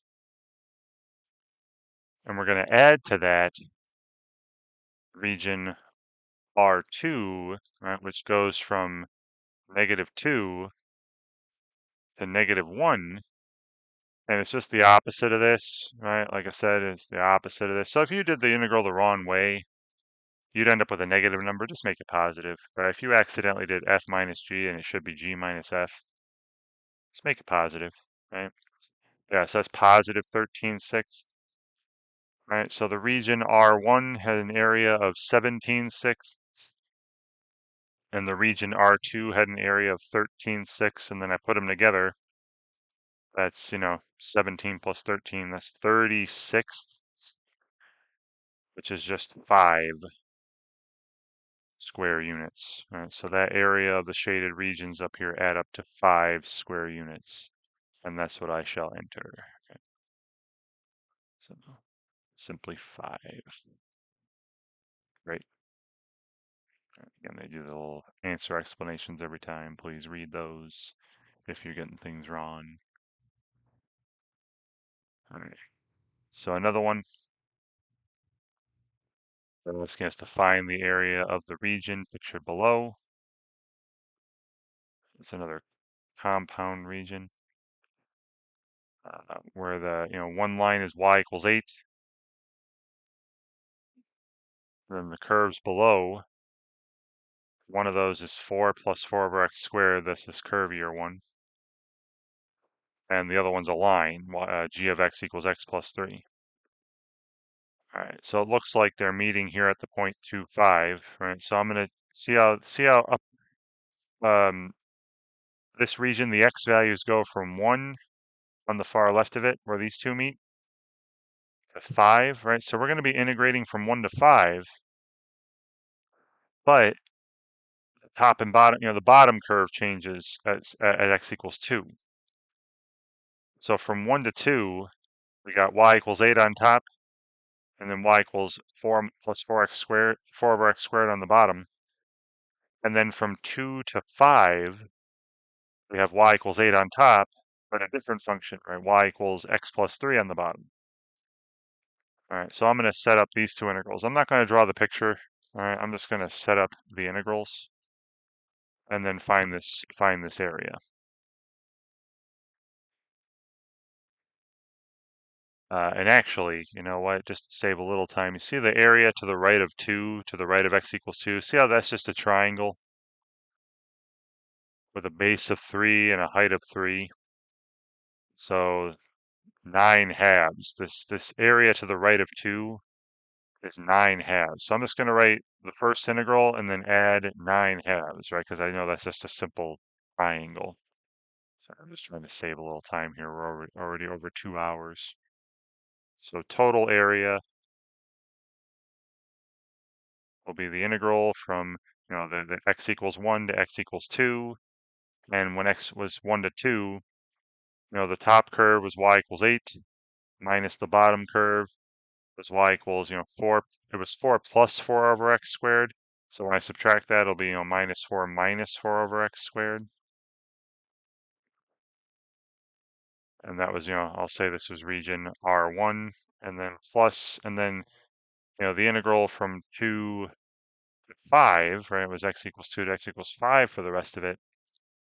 And the curve on top was y equals 8 again, minus, and then the curve on bottom was y equals x plus 3, so minus x minus 3. Right? But I already said, this is R2, and then I already told you, this is just a triangle with an area of 9 halves. Okay, so I know that that's going to end up being 9 halves. All right, so what I'm doing is this integral here. Now 8 minus 4 is 4, so you have 4 minus, and then 4 over x squared, I'm going to think of this way as 4 times x to the negative second, right, to make the integral easier. So this integral here, 4 antiderivative is 4x, and then x to the negative second would be x to the negative first times negative 1. So it'd be plus 4 over x, or 4 times x to the negative first. Right? And then we're doing this from x equals 1 to x equals 2. Now when I plug in 2, you got 8 plus 2, 4 over 2, 8 plus 2 is 10.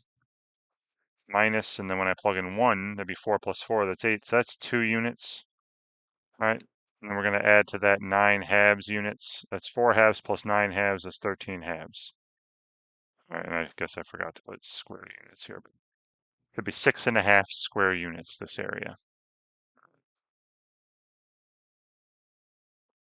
So back here, my exact value, I guess I could put 6.5, but I'll put 13 halves square units. Wonderful. All right, moving on. So still more compound regions. So this one, again, I have a feeling, yeah, they're going to meet at x equals e. You have 3 minus natural log of x, and then x over e plus 1. Right, so they're going to meet at x equals e, because at x equals e, you'll have, 3 minus the natural log of e, 3 minus 1 is 2. And here e over e is 1 plus 1 is 2, right? So they both have the point e2 on them. Yeah, so I can make a quick rough sketch of these regions.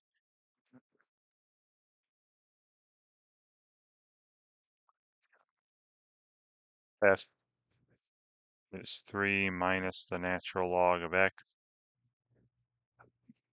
G is, just x, it's just a line, right? X over e, it's 1 over e that has a slope of 1 over e, and then a y-intercept of 1. Right?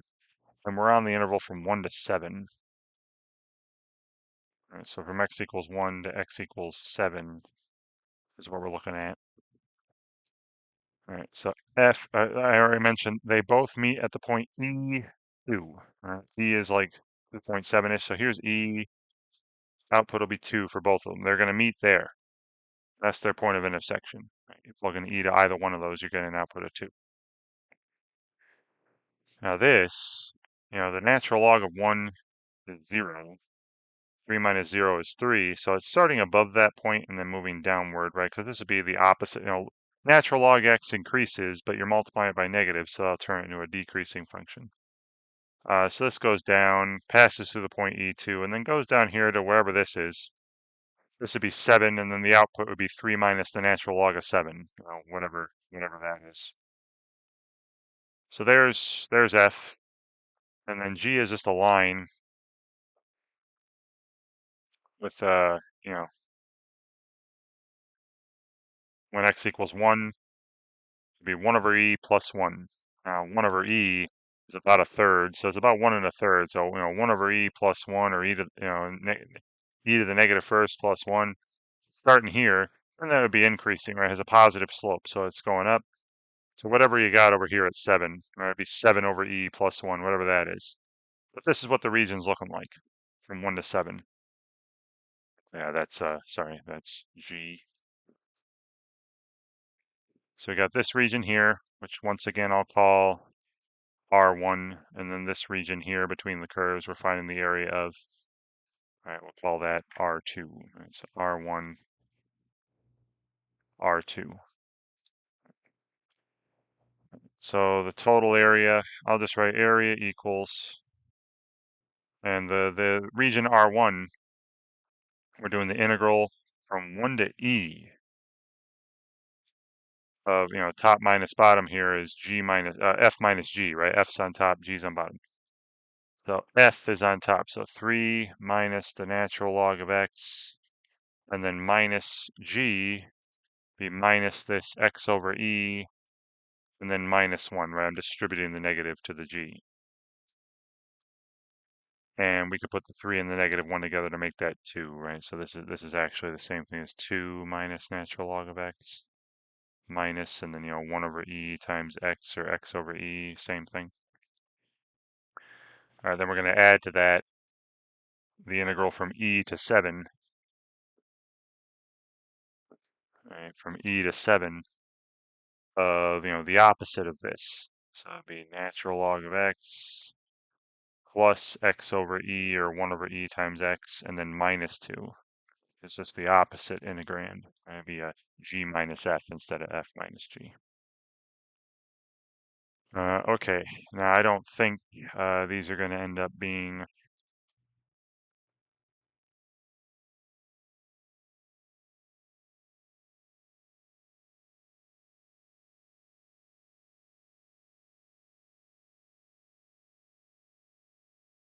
nice numbers here. All right, so there's a bit of an issue here. We're in section 2.1 on uh, on these areas between regions.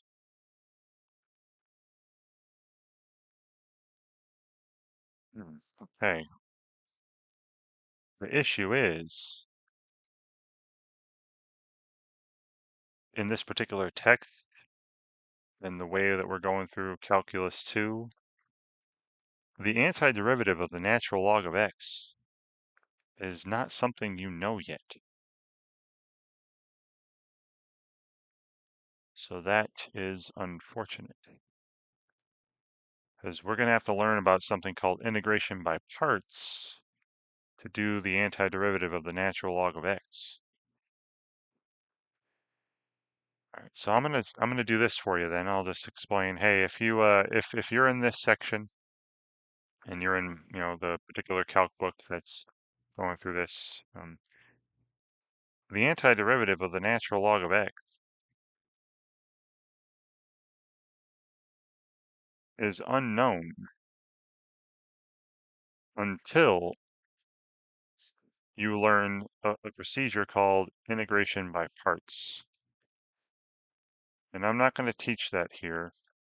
So what I'm going to do instead,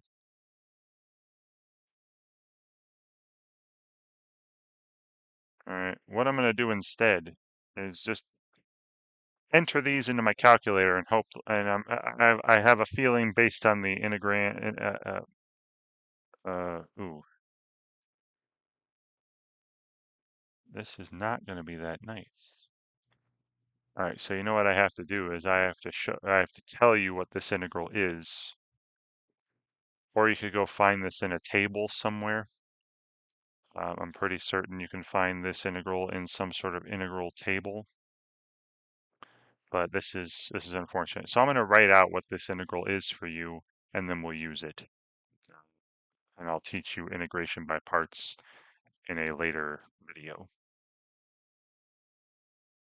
So I'm just going to tell you what this antiderivative is right now. Again, you can find this in a table. But the antiderivative of natural log of x is x times the natural log of x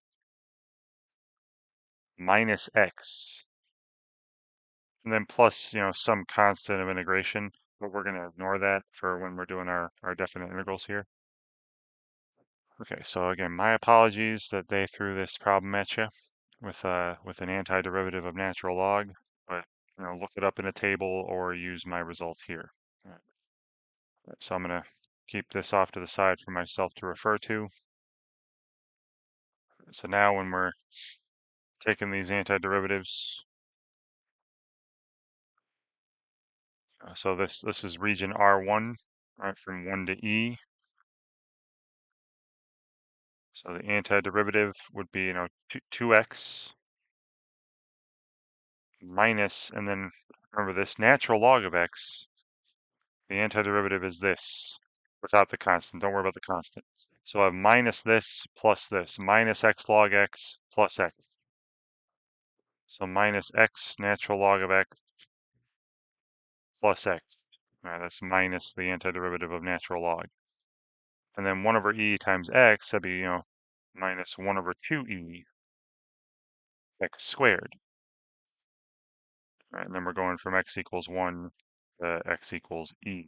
All right, so this is the first region. Now 2x and 1x make, 3x. So I've got that, 3x. All right, now when I plug in e, that'll be 3e minus e natural log of e. Well, natural log of e is 1, so minus e. And then, again, I got the plus x already. Right? I put these together to make 3x. And then we have here minus half, 1 over 2e times e squared. One of the e's will cancel, so that'd be minus half of e. All right, so that's the value at e. And if I put these together, that's 4e minus half e. That'd be 7 halves e. Right? That's 4e. Sorry. Subtract. That's 2e minus half e. So that'd be 3 halves e. My apologies. Right, 2e, 4 halves minus 1 half, 3 halves e. Right, then minus, and then I'm going to plug in 1. 3 times 1 is, 3. Then minus 1 times the natural log of 1 was 0. Right, and then 1 squared is 1. So 3 minus, half of e to the negative first, or 1 over 2e. And distribute the negative here. So here's the region R1. Right, all this together, here's R1. It'd be 3 halves e minus 3, and then plus 1 over 2e, or 1 half e to the negative first, right? So sorry, that's off screen. There's region R1. There's region R1. So now I'm going to do region R2. I'll just do it on a separate page. So I'm going to slide this off for a second. We'll bring this back and add it to region R2. So now R2, we're doing this integral. All right, this is the region R2 from e to 7. Antiderivative, right? It's just the opposite of what I had earlier, right? So here's what I had earlier. Right, I had this earlier, 3x minus x log x minus 1 over 2ex squared. It's just going to be the opposite of that. All right, so let me put that here. So this would be 1 over 2e x squared, then minus 2x, or sorry, minus 3x, because I put that other x in. When we antidifferentiate log x, we'll get another x showing up. And then plus x natural log of x. Right, it's just the opposite of what I had earlier. Okay. And then we're going from x equals e to x equals 7. Now when x equals e, I had that earlier, that was 3 halves e. Right, so we'll get 3 halves e when I plug in e, because I did that one earlier. Right, well, actually, it'll be negative 3 halves e, right? It's the opposite. But anyway, I plug in 7. Right, so if I plug in 7, this would be 49 over 2e, right, or 49 halves times e to the negative first, minus 21, 3 times 7, and then plus 7 log 7. So that's what I get when I plug in 7, and then minus, and then when I plug e into this, it'll just give me the opposite of what I got earlier when I plugged e in, and that was 3 halves e, so this will be negative 3 halves e. And then putting some junk together, which really not a lot of this is going together here. This is 49 over 2e minus 21 plus 7 natural log of 7, and then plus 3 halves e. So here's region R2, right? This is the area of R2. And now I will put them together. We're going to add these up. So we had R1 up here, right? Area of R2 down here. So the total area of this region is add the junk up. Now, if I add these up, 3 halves E goes to 3 halves E. That'll just make 3E, right? 1.5 and 1.5. So 3E. So I'm taking care of those. -3 and -21 added together make -24. So taking care of those terms. Then 1 over 2E plus 49 over 2E, that would make 50 over 2E, which reduces to 25 over E, right? So plus 25 over E, right? 50 over 2E, 25 over 1E, right? Dividing by 2 out. So that takes care of these terms, and then I'm left with this plus 7 log 7, right? 7 natural log of 7, right? This is the total area of that region. Right? So again, I apologize that they had the natural log of x in there. Look that up, the antiderivative of that up in a table, or remember what I wrote out earlier, right? That this is, x log x minus x. Okay, so let's enter this, right? Again, I trust myself, right? Let's enter this value here, enter an exact answer, right? That's an exact answer. So 3e minus 24 plus 25 over e, and then plus 7 natural log of 7. That should be it, square units. Great. So again, I'm very annoyed that they had a integral of natural log here. I mean, they do have formulas. They're saying like, hey, look up these formulas. So you see it's x log x minus x when I distribute the x here. Yeah, that's unfortunate though. I mean, you're not going to learn. I said it earlier. You're not going to learn how to do this yourself until we learn a method called integration by parts. But for right now, they're just having you rely on some formula table. All right. Yeah, so this will be the same thing where I'm going to have a natural log showing up in my integrals. So this time, all right, I'll do it again. All right, we'll have it'll be a very, very similar picture. In fact, it's pretty much almost the exact same picture. Uh, not many major differences here, but I'll still set it up. So once again, f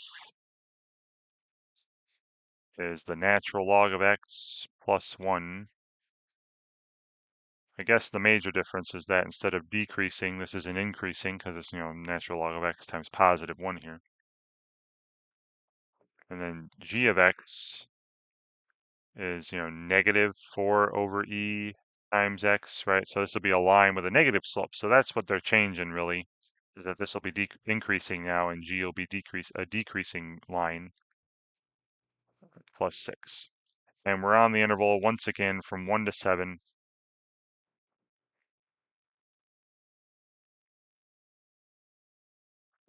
And just like earlier, right, they picked some nice functions here where if I just plugged in e to both of these, you'd get an output of 2. So both of these meet at the point E2. So they're both going to cross through that point there. Right?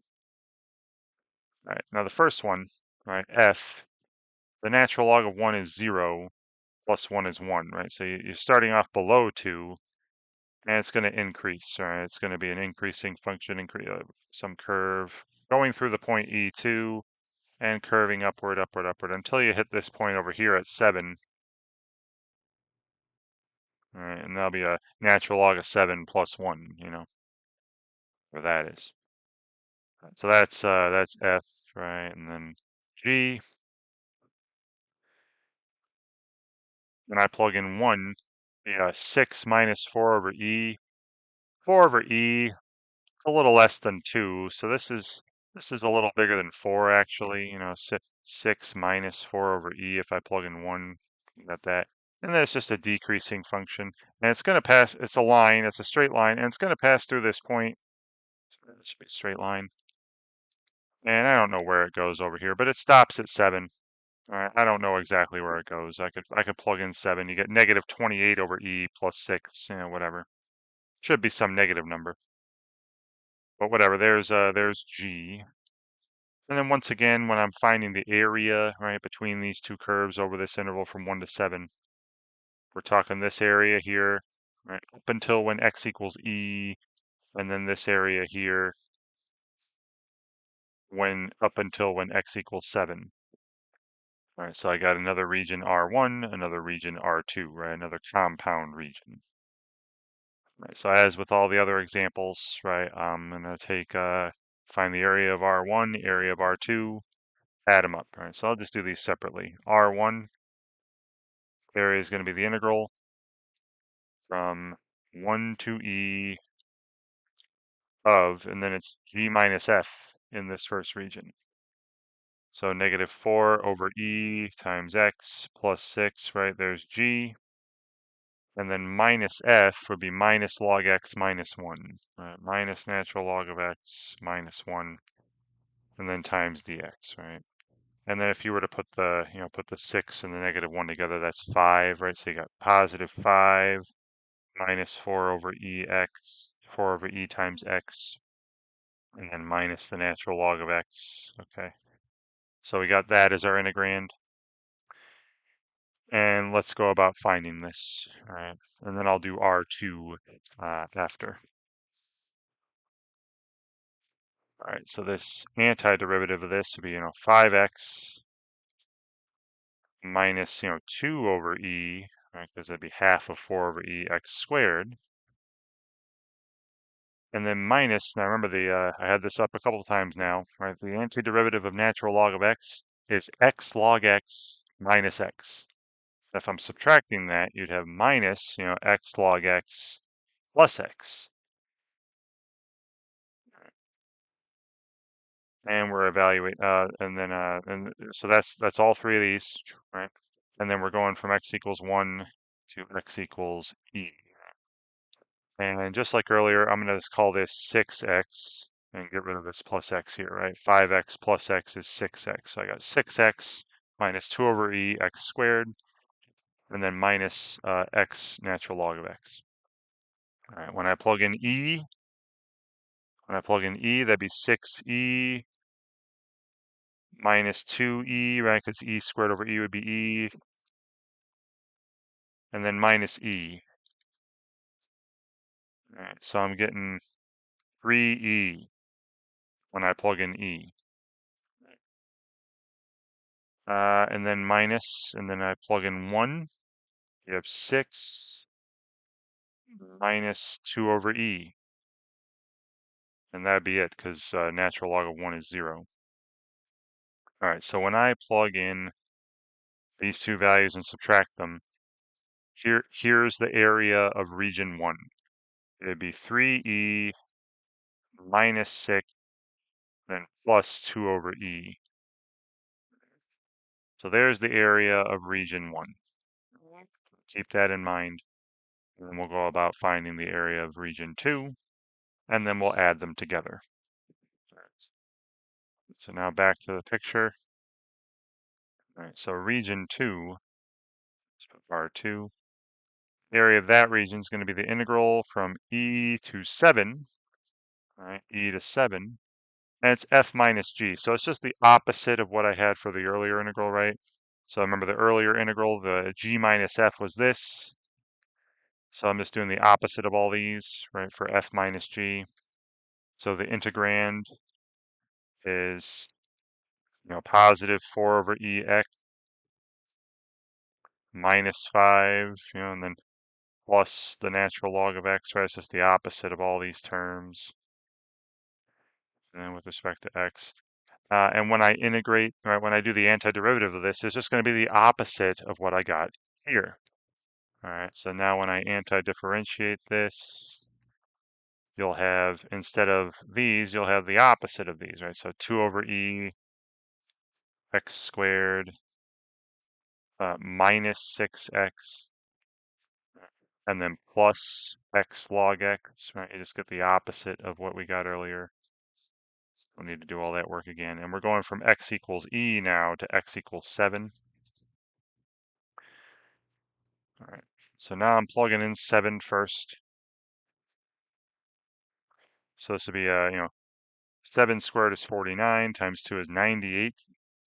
All right, so 98 over e minus 6 times 7, 42, plus, 7 times the natural log of 7.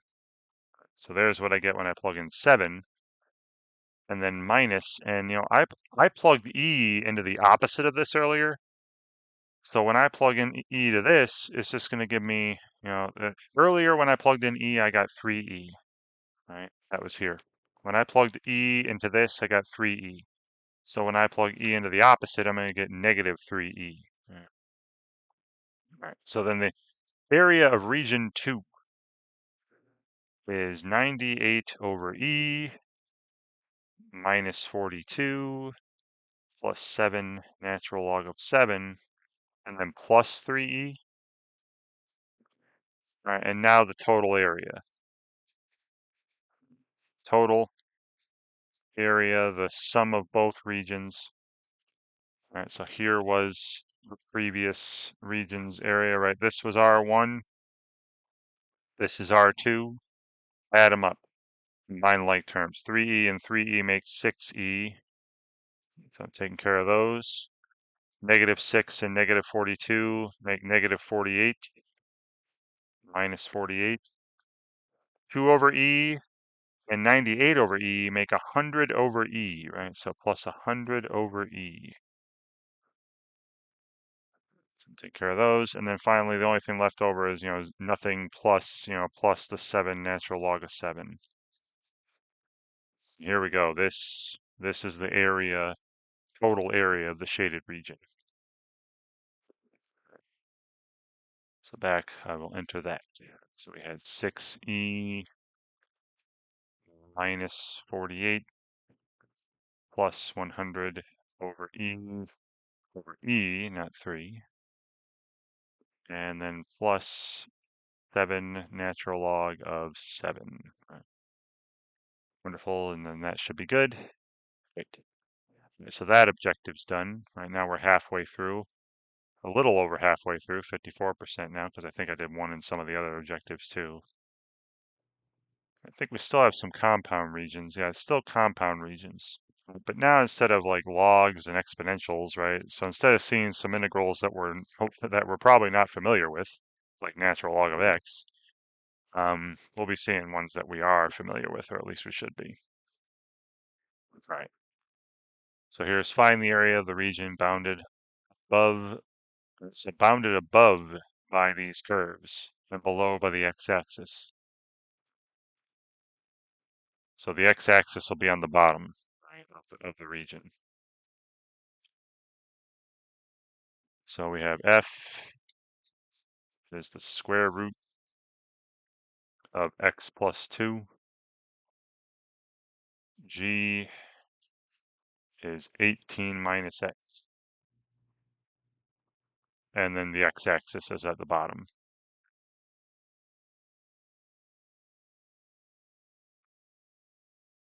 So when I'm graphing f, that's going to be on the x-axis at negative 2, right? Negative 2, 0. And then it's one of these increasing functions, right? Square root function, there's f, right? Goes that way forever. And then g is some line with a y-intercept of 18 and a negative slope. And it's going to cross the x-axis at positive 18, right? So now the goal, now the region we're talking about then is this, right? That it's bounded above by these two curves and below by the x-axis. So this is the region in question. Now notice how the curve on top of this region changes at this point. Right? So I need to figure out, what is this point here? What's this value? All right, where do they cross? So once again, you might be able to play around with it a little bit and see that, you know, because it would be nice if it was a nice number here. So if I plugged in, say, 2, that'd be square root of 4 is 2, but if I plug into over here at 16, if I plug in 7, I get the square root of 9, that's 3. 18 minus 7 is 11. That's not the same output. If I want 16 in here, say 14, square root of, if x is 14, this would be the square root of 16, which is 4. And then 18 minus 14 is also 4. So this has got to be 14, right? So that's a guess and check way of doing it. You could do it algebraically, set these equal to each other, square both sides, solve the quadratic, and see that it would have to be 14 here. But I just kind of played around, right, and guessed and checked, and they said, oh, they're probably throwing a nice number at me, so that this ends up being a perfect square. All right. So again, I'm setting up two integrals, one from -2 to 14, and then one from 14 to 18, right? So again, I'll call this region R1, and then from 14 to 18, R2, another compound region, because you see the curve on top changes. Right, so once again, we'll do R1 and R2 separately, and then add them up at the end for the total area.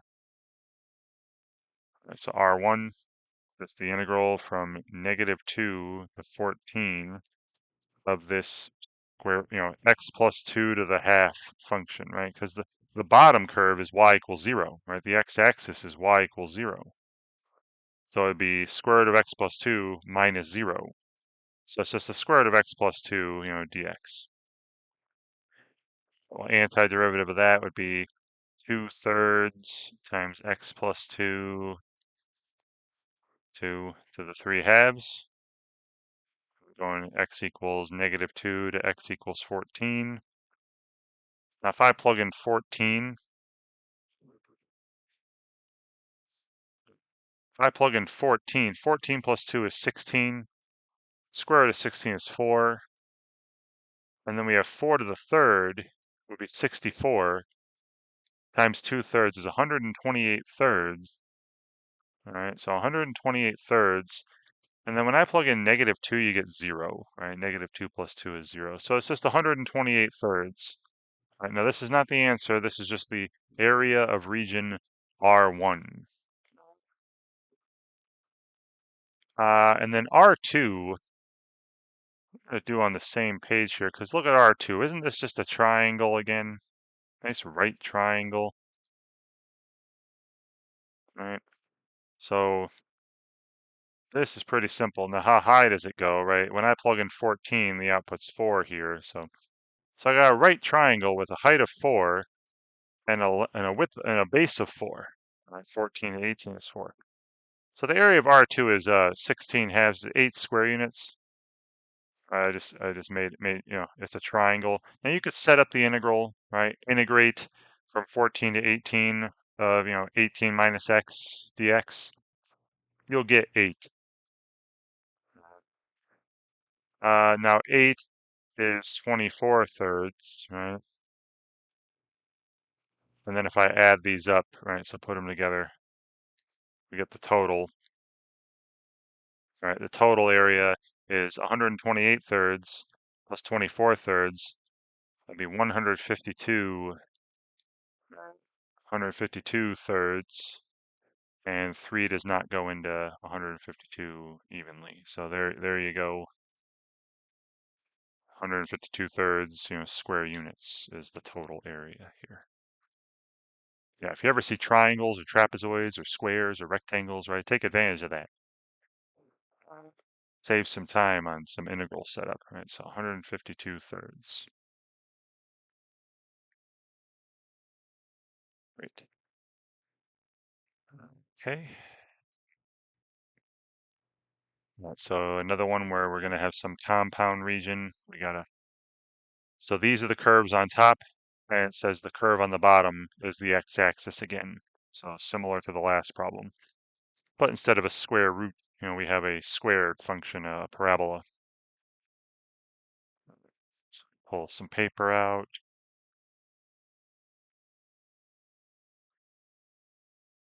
F is x plus 3 squared. G is negative x minus 1. And again, it's bounded below by the x-axis.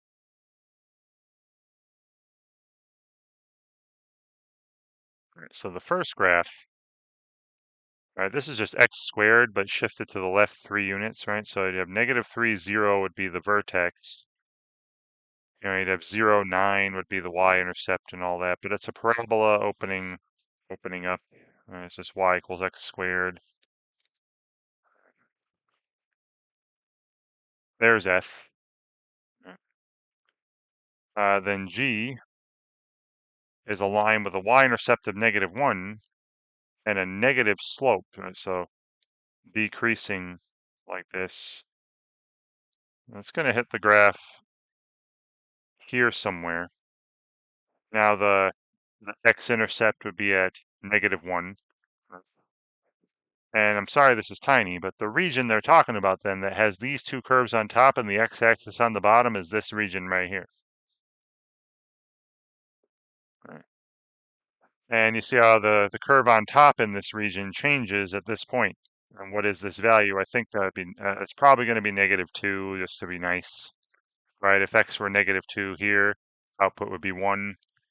And if x were negative 2 here, the output would be 1 as well. So you see negative 2. So this isn't a great drawing again. But the region, again, I'll call the stuff to the left R1, the stuff to the right R2. So that's tiny, R1, R2. So we're going to integrate from negative 3 to negative 2 under the F curve and get the region R1, and then integrate from negative 2 to negative 1 under the G curve. But you see that R2 is a triangle again. R2 is just a nice triangle. It's a straight line there. So R2, it's a triangle, a nice right triangle. The area of R2 is, it's a 1 unit base, a 1 unit height. So the area is a half a unit, half a square unit.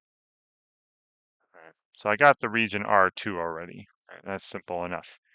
Then R1, I'm doing the integral from negative 3 to negative 2, right, of just the stuff under f, right? So under x plus 3 squared, which you can leave it this way or you can multiply it out, but you could do a u substitution, whatever. But this is 1/3 times x plus 3 cubed, right? That's the antiderivative from x equals negative 3 to x equals negative 2.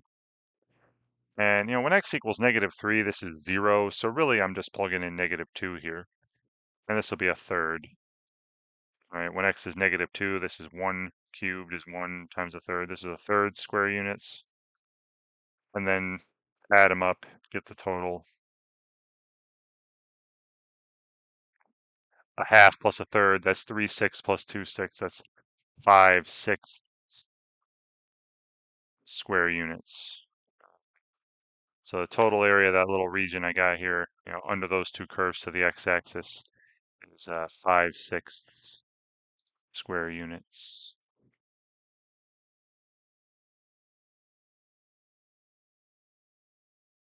Great, so that objective's done. We're more than 2/3 of the way through. About 2/3 of the way through. Now the last objectives, I believe, are related to, finding area between curves, but instead of thinking of thin vertical rectangles, we think of thin horizontal rectangles. And instead of, integrating with respect to x, we integrate with respect to y. See, they say, see, by integrating with respect to the dependent variable. So they're being very nice in this first one here, right, where they give us a picture already, we don't have to draw it ourselves. So, I'll still draw this though, because I want to point out the little thin rectangles. So here, find the area of the region picture below, right? It's got a function of y, right? Something x is a function of y, and instead of y being a function of x. And then find the area integrating along the y-axis, right? So again, I'll draw a rough sketch of what they have here and show you what's going on with little thin rectangles and the integral that would be set up. All right, so I'm just going to keep this up here and I'll draw it and then come back to you. So we have u of y. Well, actually, let me go to the paper. So u of y is 4 times the square root of y plus 3. And this other function called v of y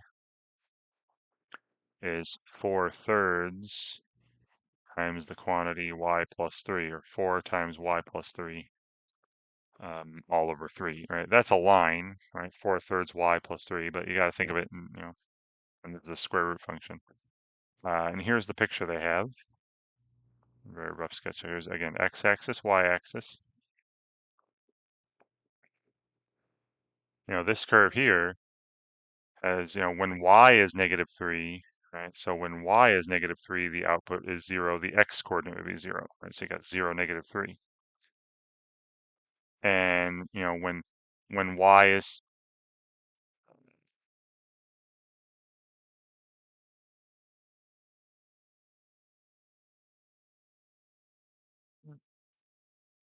I don't think their picture is exactly correct.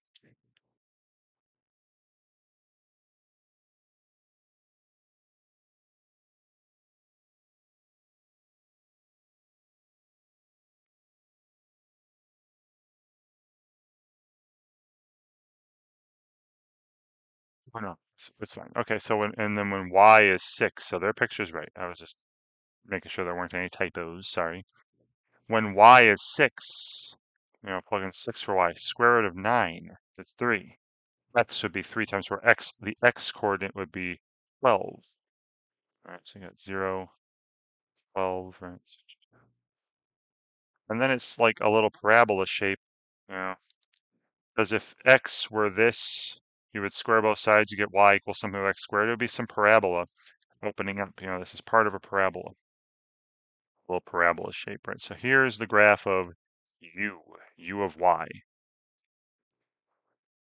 I'm just putting the points where they meet, okay? And then this other one, again, you can think of this as x equals 4/3 y plus 3. When y is -3, x is 0. So you got 0, -3.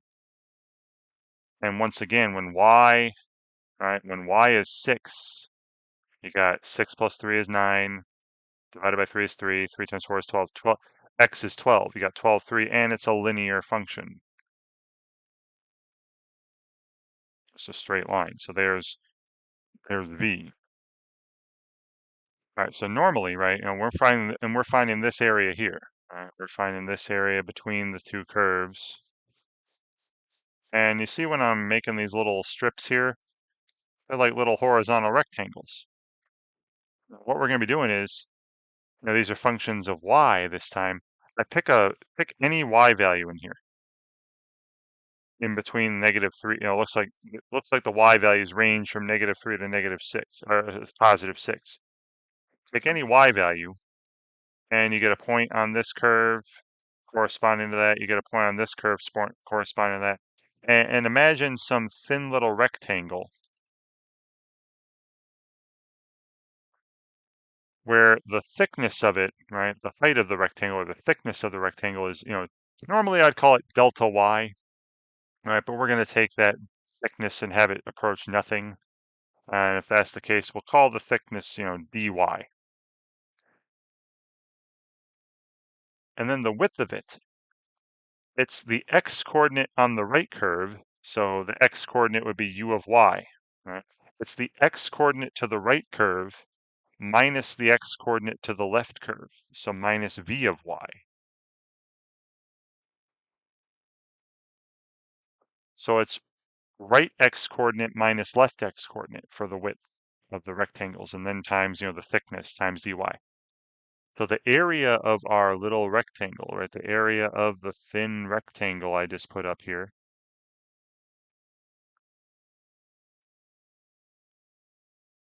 would be the right x coordinate minus the left x coordinate.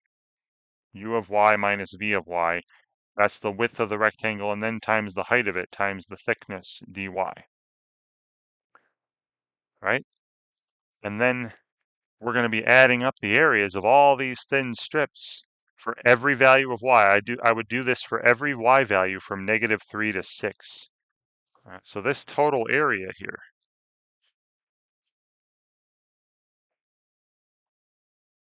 the area of this region, is the integral from -3 to 6 of u minus v. So this was u, right, 4 times, and I'm going to write the square root of y plus 3 as y plus 3 to the half, and then minus v, right, so minus this thing, minus 4/3 times the quantity y plus 3, where we would distribute that minus 4/3 there. But there's the width of every single one of the rectangles for any y you pick from -3 to 6, and then times the thickness times dy. All right. Now, being that these are rational powers and rational limits of integration, rational coefficients, all fractions and stuff, whole numbers and fractions, I know this should end up being a nice rational number, a nice fractional number. So I'm just going to actually enter this, so save me some more time here. We're getting almost at the 3-hour mark now. So I'm going to go to the Desmos and enter into my definite integral from earlier, right? Again, just type int and integral will pop up with limits. And I'll put in what we have here, 4 times the quantity, y plus 3 to the half power. I'll just put 0.5 power minus, and then 4/3 times the quantity y plus 3, and then make sure this is dy now, right? And our limits of integration, we were doing this for every y value from y equals 3 up to y equals 6, right? Not -6, +6, right? So 18. This actually ends up being a nice 18 square units. So without doing any integration here, because again, I've done a lot of these in this video, without doing any anti-derivatives and plugging in 6, plugging in -3 and subtract, you'd get 18. Yeah, but this is the key though. All right, when you have functions of y instead of functions of x and you're integrating with respect to y, these rectangles you're making, it's right x coordinate minus left x coordinate, right function minus left. So it's right minus left instead of top minus bottom, like it was when we were integrating with respect to x. All right, so just keep that in mind. And if the right curve and left curve ever change, right, you'll have one of those compound regions. And you'll have to set up multiple integrals, right, with, say, region 1, region 2, region 3, whatever. But yeah, so this area is 18, right? So back in the homework here, area of that region is 18 square units. And they take you through the thing in the answer explanations. Great. All right. So here's another one where, once again, they're being very kind. They're giving us the curve on the right, the curve on the left, and the limits of integration are once again -3 to 6, it looks like. So yeah, so I'll write out the integral I'll be setting up. I'm just going to type it in. We'll be integrating from -3 to 6 on the y-axis. And then the right minus left here is, u minus v. So this 3 square root of y plus 3 minus the quantity y plus 3 minus y minus 3, right? So that's pretty similar to what I already have typed in, right? Instead of 4 square root of y plus 3, we got 3 square root of y plus 3. And then instead of 4/3 times y plus 3 for v, we got just 1 times y plus 3, and it's still -3 to 6, so it's 27 halves. All right, this area is 27 halves square units. Oh, they just want the integral. So the integral would be from, y equals -3, y equals 6, and they said you don't evaluate the integral of, u minus v. So the integrand here would be 3 times the square root of y plus 3. And then minus, now it would be minus the quantity y plus 3. So again, I'm distributing the negative here, just write minus y minus 3. Minus y minus 3. And there's your integrand. That should be good. And yeah, that should end up being 27. They don't actually evaluate it, but it would be 27 halves, square units, or 13 and a half square units. Once again,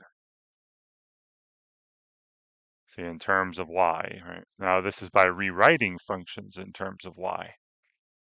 So here they give us a function of x, a function of x.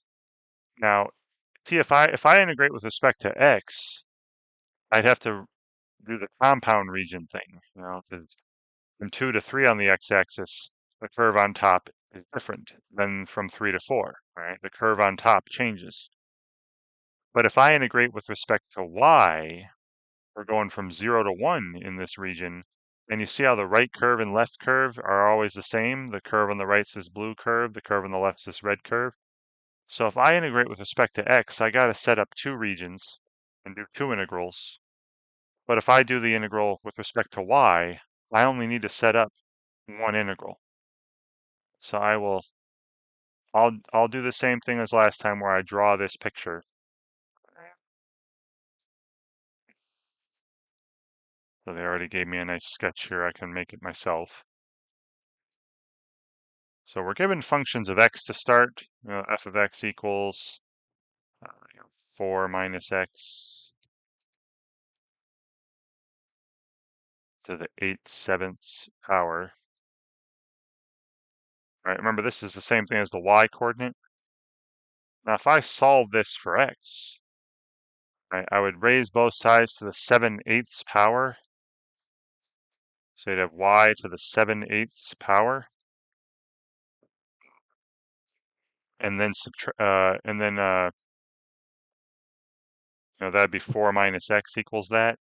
And then I would add x and subtract this, so x equals 4 minus y to the 7/8. So here's what I could call u of y, like they were doing earlier, u of y and v of y, right? So u of y is this, and they represent the same curve. Technically, I should have absolute values and whatnot, but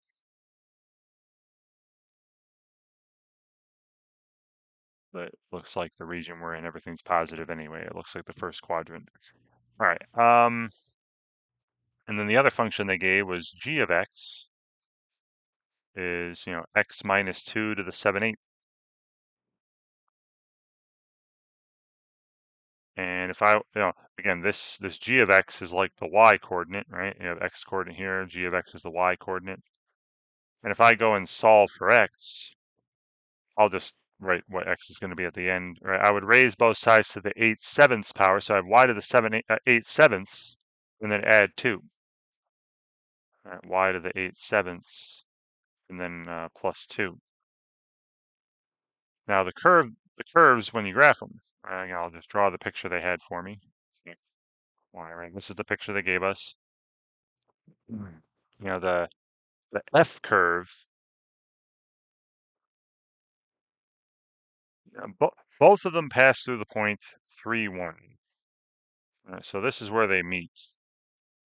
And then the F curve kept going to the point 4, 0. Right? And here was F. There's F. And, oh yeah, I forgot. You could also call this, right, when I solve for x here, we could call that v of y. Right? So I could call this f if I'm in terms of x, or I could call it u from earlier, right? F comma u, right? I called that u of y. And then the other curve, right, also passes through the point 3, 1, right? When x is 3, y would be 1. But then it has the point 2, 0 on it. Right? Clearly, if x were 2, y would be 0 here. And it looks like this, right? But again, I'm not drawing the whole thing. I'm just drawing what they gave me. There's g when you in terms of x, but if I think of it in terms of y, also, I called that v. And you can double check, right? When y is 0, x would be 2, right? And when y is 1, x would be 3, okay? So you can call it g or v, right? G of x, v of y. And look at the region, right? So here's this region. Now, I said it earlier.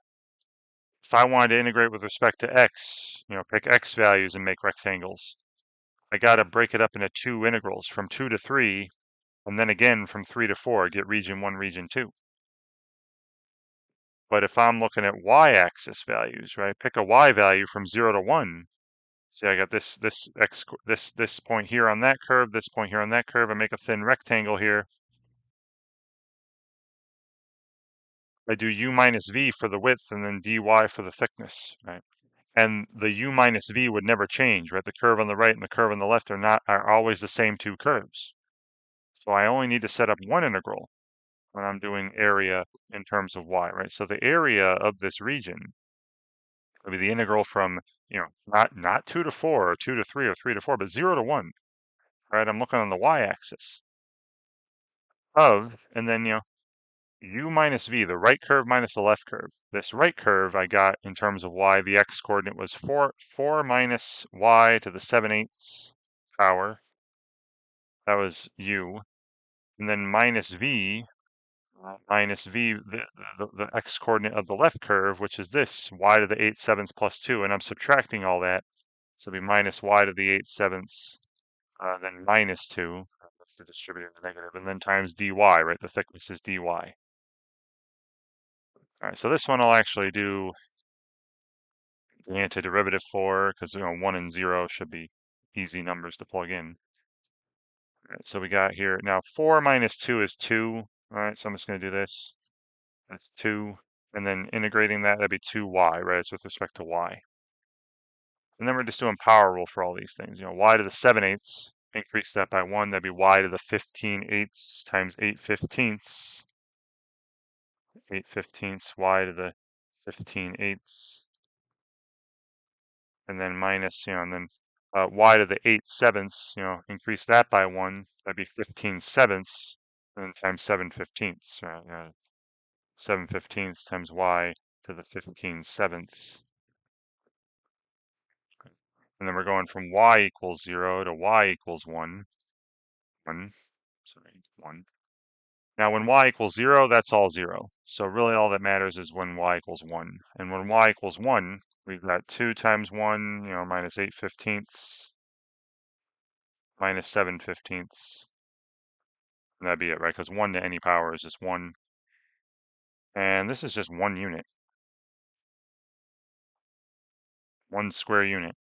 Because, negative 8/15 minus 7, that's negative 15/15. So that's minus 1. 2 minus 1 is 1. So this little, it looks like a triangle. It's not, right? Because these are curvy curves. These aren't straight curves. These aren't lines. The area of this little region here is 1 square unit. Now you could set up the other two integrals, right? If you want to integrate with respect to x and do the two regions and add them up, they should add up to 1, right? And I'll leave that for you to double check if you want, but there we go.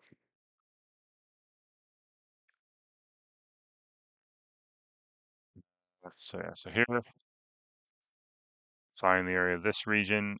Again, if I were now, I could do this pretty easily with x though,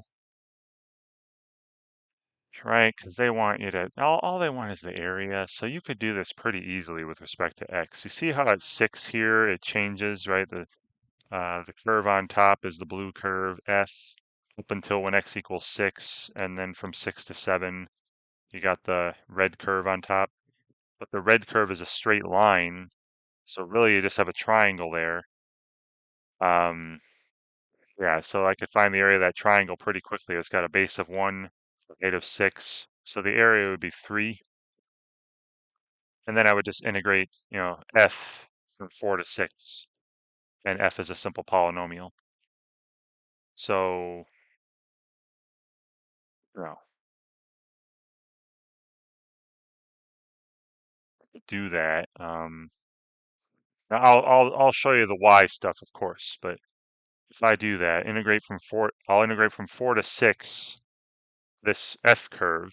All right, so I'll just do this here. Right, so let's go back to dx.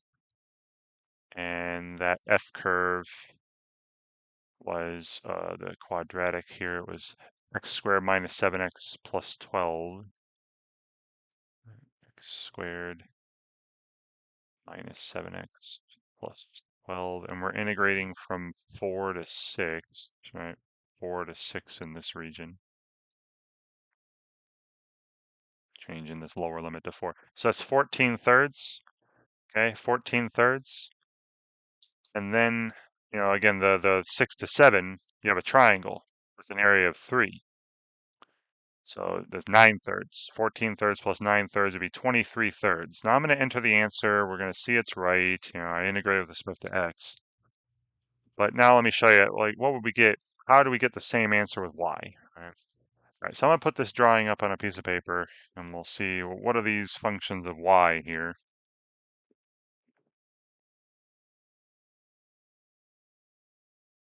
So f of x was x squared plus 7x, minus 7x, sorry, minus 7x plus 12 squared minus 7x plus 12, and then g of x is equal to 42 minus 6x. And they graphed it up. I'll put a little small graph down here. And the region in question went from 4 to 7, and it switched over at 6. And you had this point, the point where they met was 6, 6. And so 6, 6, these two curves met. The graph of f was like this. You had a little parabola. That's not part of it, but then it's, it started here at 4, 0, and that was part of a parabola opening up until it hit 6, 6 here. And then you had a straight line. So this was f, and then you had a straight line from here to the point 7, 0. So a straight line G, and this was the region in question to the x, just under these curves to the x-axis. So what I did earlier, right, what I did on the Desmos was I broke it up into the two regions, right, from 4 to 6 and 6 to 7. Well, now what we're going to do is just integrate from 0 to 6, and you see how the right curve and the left curve are the same? So if I pick a y coordinate, right, you'll have this point on the curve, this point on that curve, and we'll create a little thin rectangle with dy as the thickness. And I'm going to call G U, and I'm going to call F V, and the width will be U minus V. We're going to see U of Y, V of Y. I want to figure out how do I rewrite G so that it's a function of Y instead of a function of X, and how do I rewrite this function F so it's a function of Y instead of a function of X. All right, so I'll get to that now. So up here, when I have f of x equals this, that's the same as y equals. I'm going to actually complete the square here, and we're going to try to solve for x. So if I complete the square, this is minus 7. To complete the square, I'd be doing, x squared and minus 7x, and then I'd be adding, 49, cutting this in half, right, negative 7 halves, and then squaring that, adding 49 fourths. And then I'd also subtract 49 fourths, and then, adding the 12, 12 is 48 fourths. So I'd have minus 1/4 afterwards, right? Because I add 49 fourths, subtract 49 fourths, and negative 49 fourths plus 12 is negative 1/4, all right? And then this x squared minus, the whole reason for doing that is so now I have x minus 7 halves squared minus a quarter. Then I add a quarter to both sides, right? You get x minus 7 halves squared equals y plus a quarter. And then square both sides. That gives me the absolute value of x minus 7 halves equals, the square root of y plus a fourth. Um, Now you got to think, again, this just means x, x could be 7/2 plus or minus the square root of y plus a fourth. And you got to think about this,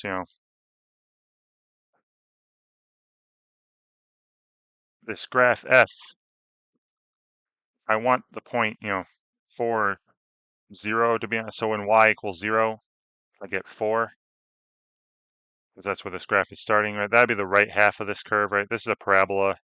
The plus will be the right half, the minus will be the left half.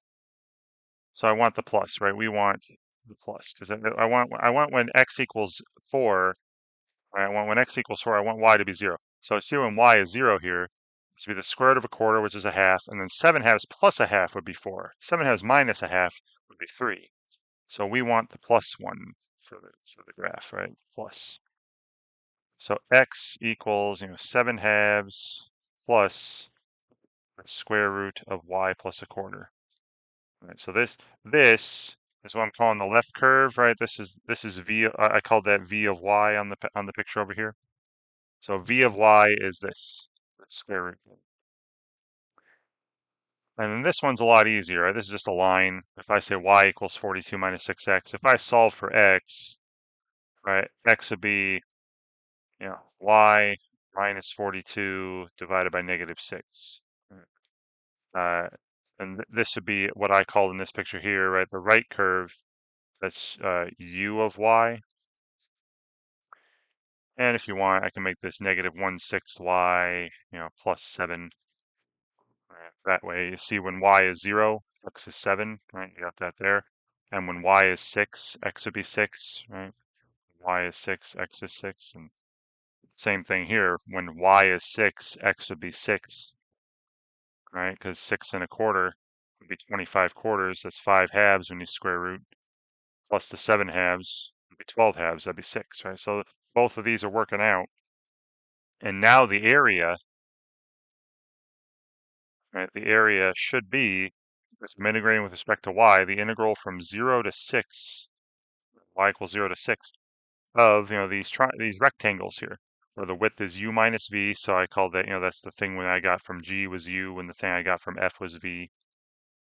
So that'd be -1/6 y plus 7, and then minus the v minus this other one here. So minus 7/2 minus the square root of y plus a quarter. And you can write that as y plus a quarter to the half power, right? And then times dy, right? The thickness of these rectangles is dy. And I'm just going to enter this integral, and we'll see that we get the same answer as I got earlier, right? Remember the answer earlier was 23 thirds, right? 23 thirds. So I'm just going to enter that integral. So we're doing, dy, right?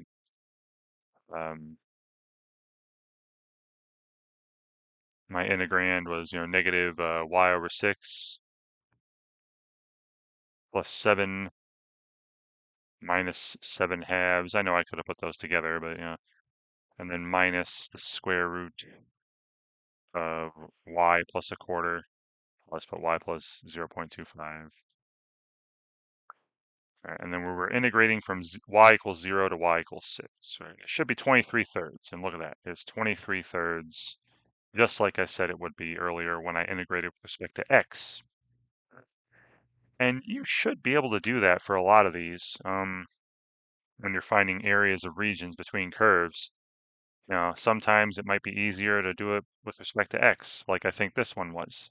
Even though it was a compound region, I think it was still an easier looking integral when you did it with respect to x.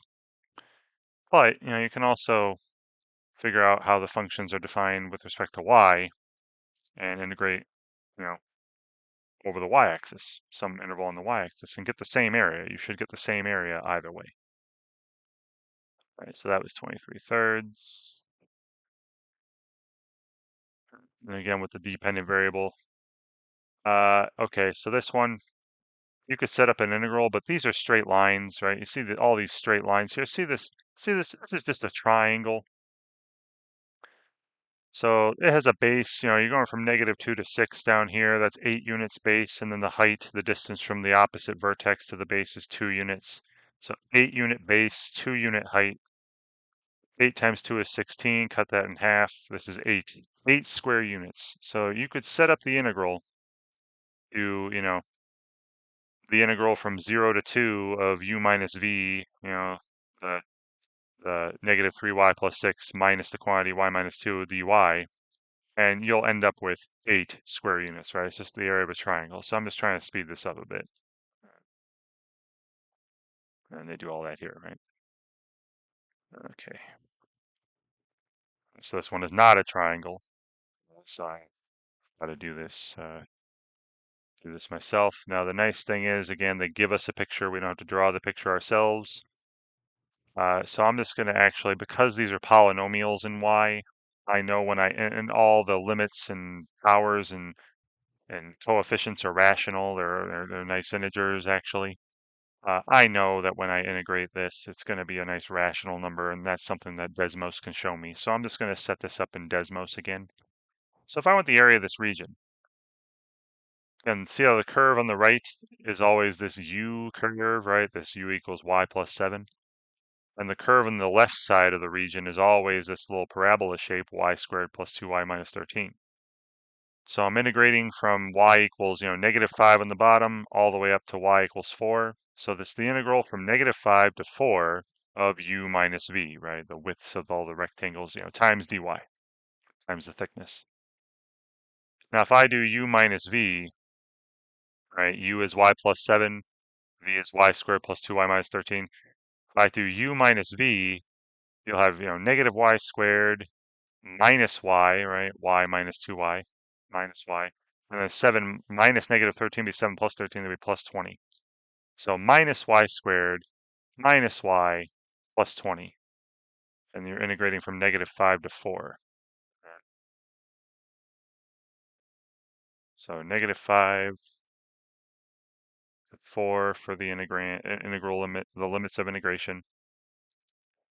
And then my integrand is, minus y squared minus y plus 20. Right, so 243 halves, 121.5 square units.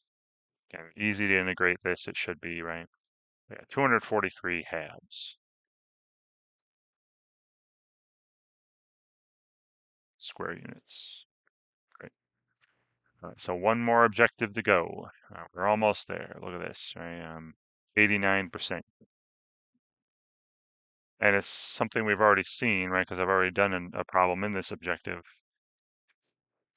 So it's like the one earlier where I'm going to do, again, if you can find a faster way to do these things, do it. Because you could take the f here, say y equals x squared minus 3x plus 2, do the completing the square thing I did earlier and solve for x. And then solve for x here again, get x in terms of y. And then the right curve will be whatever g was when you solve for x. Call that u of y. The left curve in this region is f of x, so you solve that, call it v of y. And then you're integrating, in this region here, the y coordinates are ranging from 0 to 2. So you'd be integrating from 0 to 2 of whatever u of y was minus whatever v of y was. All right. So you can go about doing that yourself, right? It's very similar to the problem I had earlier. I would suggest completing the square for the x squared minus 3x, to get it to make it easier to solve for x. But I'm going to do this with respect to x just to make it quick. All right. They want the integral. Okay, I guess I have to figure out what these functions are, right? Because they want us to set up the integral. So I know the limits at least. All right, dy with respect to y coordinates in here are going from 0 to 2. All right.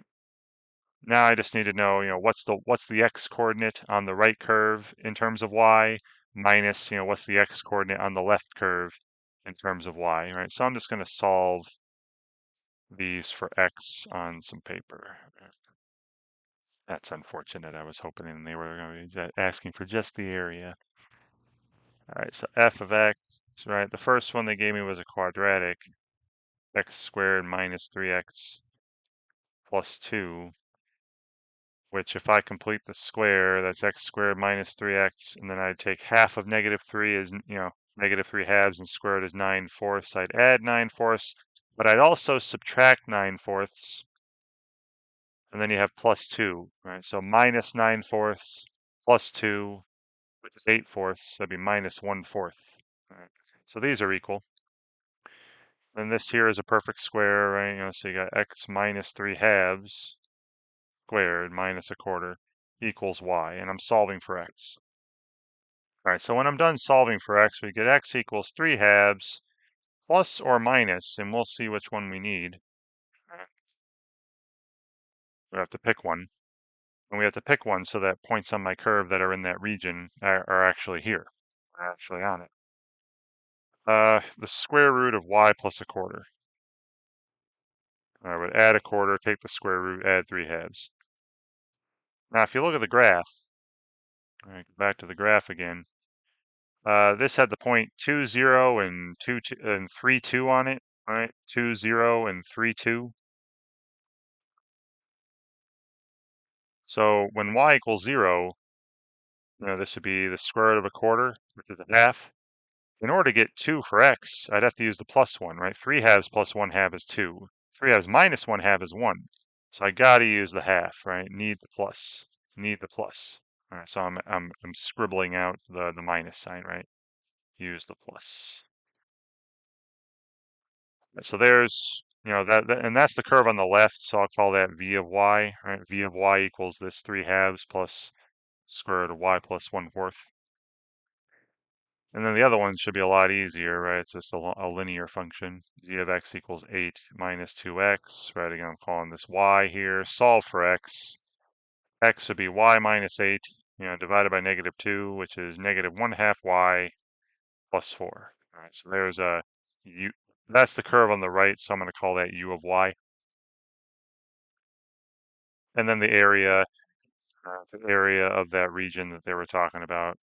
Right, the y coordinates range from 0 to 2, and our right the x coordinate on the right in terms of y, the right curve, was from g here, so negative 1/2 y plus 4, and then minus the x coordinate on the left curve. This was the left curve, so minus 3 halves minus the square root of y plus 1/4. And then, times dy would be the thickness, right? This would be the width of the rectangles, and this would be the thickness. And 4 minus 3/4, we could put those together. That's 8 halves minus 3 halves. That'd be plus 5 halves, right? So I'm going to write plus 5 halves instead. So I'll type this in now, right? They want the integrand. So the integrand, negative y over 2, right? Negative 1/2 y. And then plus 4 minus 3 halves, so plus 5 halves. And then minus that square root of y plus 1/4. And then there you go. That should be the integrand. Integral from 0 to 2 of all that. That give me that area. All right. They wrote it some weird way. Not weird way. It's just an equivalent way. All right. All right. Looks like probably just one more of these. Do they want? They want the integral again. All right. Well, this is actually very, very similar. See how the quadratic here is the same as the quadratic from the last example. It's x squared minus 3x plus 2. And I need the point 2, 0 on it. And 4, 6, right? And 3, 2. So it's that one with the plus sign again. All right. So the curve on the left is still this, right? This 3 halves plus the square root of y plus 1/4. That's the curve on the left. And I call it v of y. The other curve, so I'm just going to scratch all this out because it's just the same first thing, same f. The other curve is g of x equals 14 minus 2x. So solving for x, you'd have x equals, y minus 14 divided by negative 2. That's negative 1/2 y plus 7. And all that's changing here is this becomes 7. And then, 14 halves minus 13 halves, this would be 11 halves, right? And I'm integrating from 0 to 6 on the y-axis. So that's all that changes. Here we go. Integral from 0 to 6 of negative 1/2 y plus 11 halves, right? This is the x coordinate on the right curve, which the right curve was this thing. and then minus, its coordinate on the left curve, which was this, and put them together, you get the plus 11 halves here. So negative 1/2 y plus 11 halves minus the square root of 1 y plus a quarter, integrating from 0 to 6. That's what we are entering. Right, so integral from 0 to 6 on the y-axis, and the integrand negative y over 2 plus 11 halves, and minus the square root of y plus a quarter. And that should be it. That should give me the area of that region. Wonderful. All right. That looks like it. All right. Thank goodness. Well, 3.5 hours. So, yeah, so if I were you, I'd spend maybe an hour a day. Right? You don't have to do it all in one sitting like I did here. Spend maybe an hour a day or so, and you'll get it done within 3 or 4 days. If you're doing things correctly, of course. Don't just guess on things. Don't get things wrong, because, like I said earlier, a while earlier, the more you get things wrong, right, the more problems the assignment throws at you, and the longer it becomes. So I'd suggest spending an hour or two a day getting through the assignment, and you'll be done with it within maybe 3 or 4 days. All right.